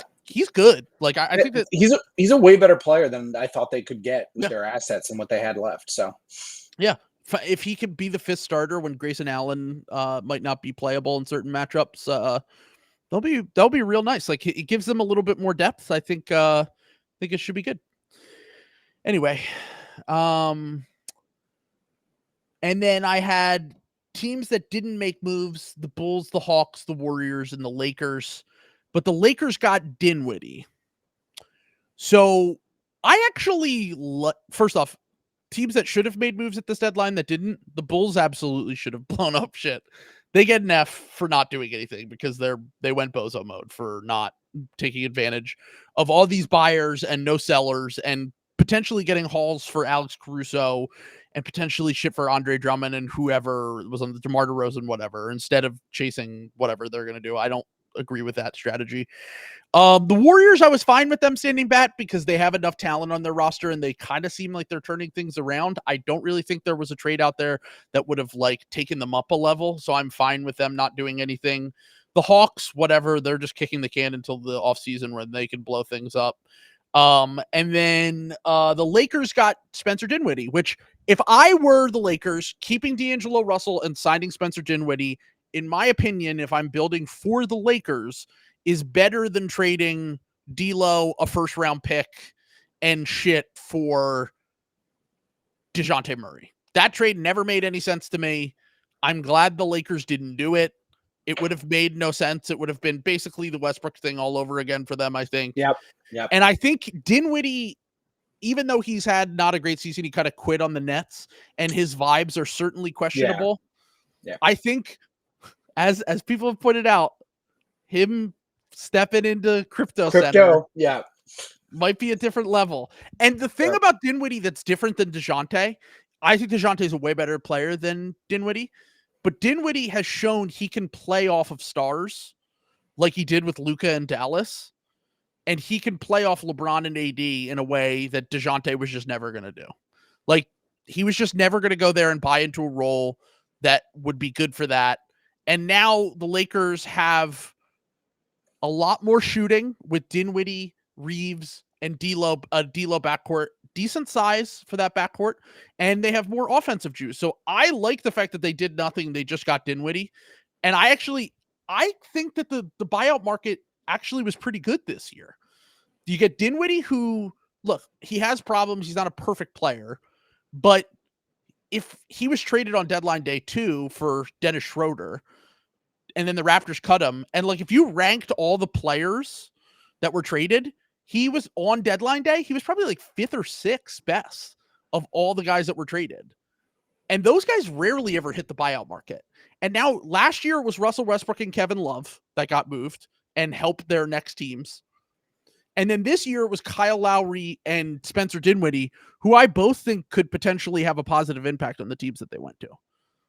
Yeah. Yeah. I guess my thing with I guess just with the positive impact guys, it's just these guys are like going to teams, like with the exception of maybe Royce O'Neal, that where it's like they don't really have a chance to begin with. You know what I'm saying? Like a lot of these teams we're talking about don't have a real contender spot. Like they're like somewhere in the top 8 of the West, but I think that other teams like the Nuggets, like the Clippers, like these other teams are kind of in prime position, and these other teams are kind of like looking in. Like I think the team that was the most likely to need this kind of help was the Bucks, and they just got it instead, like trading with Pat Bev, because they're the other like very thin team at the top. Like for example, I think the Lakers are done. I think it's over. I don't think they're going anywhere. I don't think so either, but that's why I think I like them getting Dinwiddie. Is like okay, they didn't like what I'm trying to say is like they aren't good enough to spend assets in a market where you're not getting legit players back. Like the players that they could have got wouldn't have made the difference anyway. And to get Dinwiddie for nothing is better than trading assets just to trade assets. This has been my whole thing about this deadline in general, is that like I don't think you should make moves just for the sake of making moves. But if there are moves out there that you view as good value and you can make your team better and take you up a level, you should do it at this deadline. And the reality was the Bulls and the Hawks not really selling and not budging off their price for their guys fucked everyone. Yeah. Yeah. And I think that keeps happening too. Yeah. Like I think teams love the play-in. But I think that that's kind of been an effect of the play-in, is it's kind of destroyed slop season a little bit, where these teams kind of feel like they have a shot a little bit, or a little bit more of a shot. So teams like the Raptors actually did it this year, but like the Raptors last year hijacked slop season. The Bulls this year, Bulls the year before that. This is why we year too. Yep. This is why we need expansion. I really think the league is talented enough for 32 teams at this point. I think that we need more bad teams. Like we just have too many mid teams. Yeah, with too much mid. Yeah. I need some shit teams. But also I do just want to point out that let's compare the teams that decided that they want to make a run for the play-in this year to the ones last year. Okay? That made it to the conference finals and the finals that were in the play-in. Okay? The Miami Heat were the 7th seed. So they already had to only win one play-in game to get into the playoffs. They happened to lose that game. They won their second game, which got them into the playoffs, and then they went on their Devil Magic run. They also have Jimmy Butler, and they have a long history of, or at least a few years of history of being good in the playoffs. That you could say, hey, we're going to make a run when we get to, don't even worry. Like, you can't do that with the majority of these teams like the Nets and the Bulls. Like, those teams are not going to make, and like, I don't even think they can win a series, let alone make a run. Like, I don't even know how many games they would win in the 1-8 if they made it there. And they're also currently slotted in the 9 and 10 seed. So they'd have to win 2 games just to get the 8 seed and play the Celtics, and then they would get swept. Like that was my major problem, is that like I'm not saying you have to sell now if you're these teams, but like the fact that you didn't even consider selling really because you want to have a play-in run or whatever, when the odds are you're probably not even going to make the playoffs, and even if you do make the playoffs, you're going to get absolutely smacked in the first round. Like, you're not the Lakers, you're not the Heat.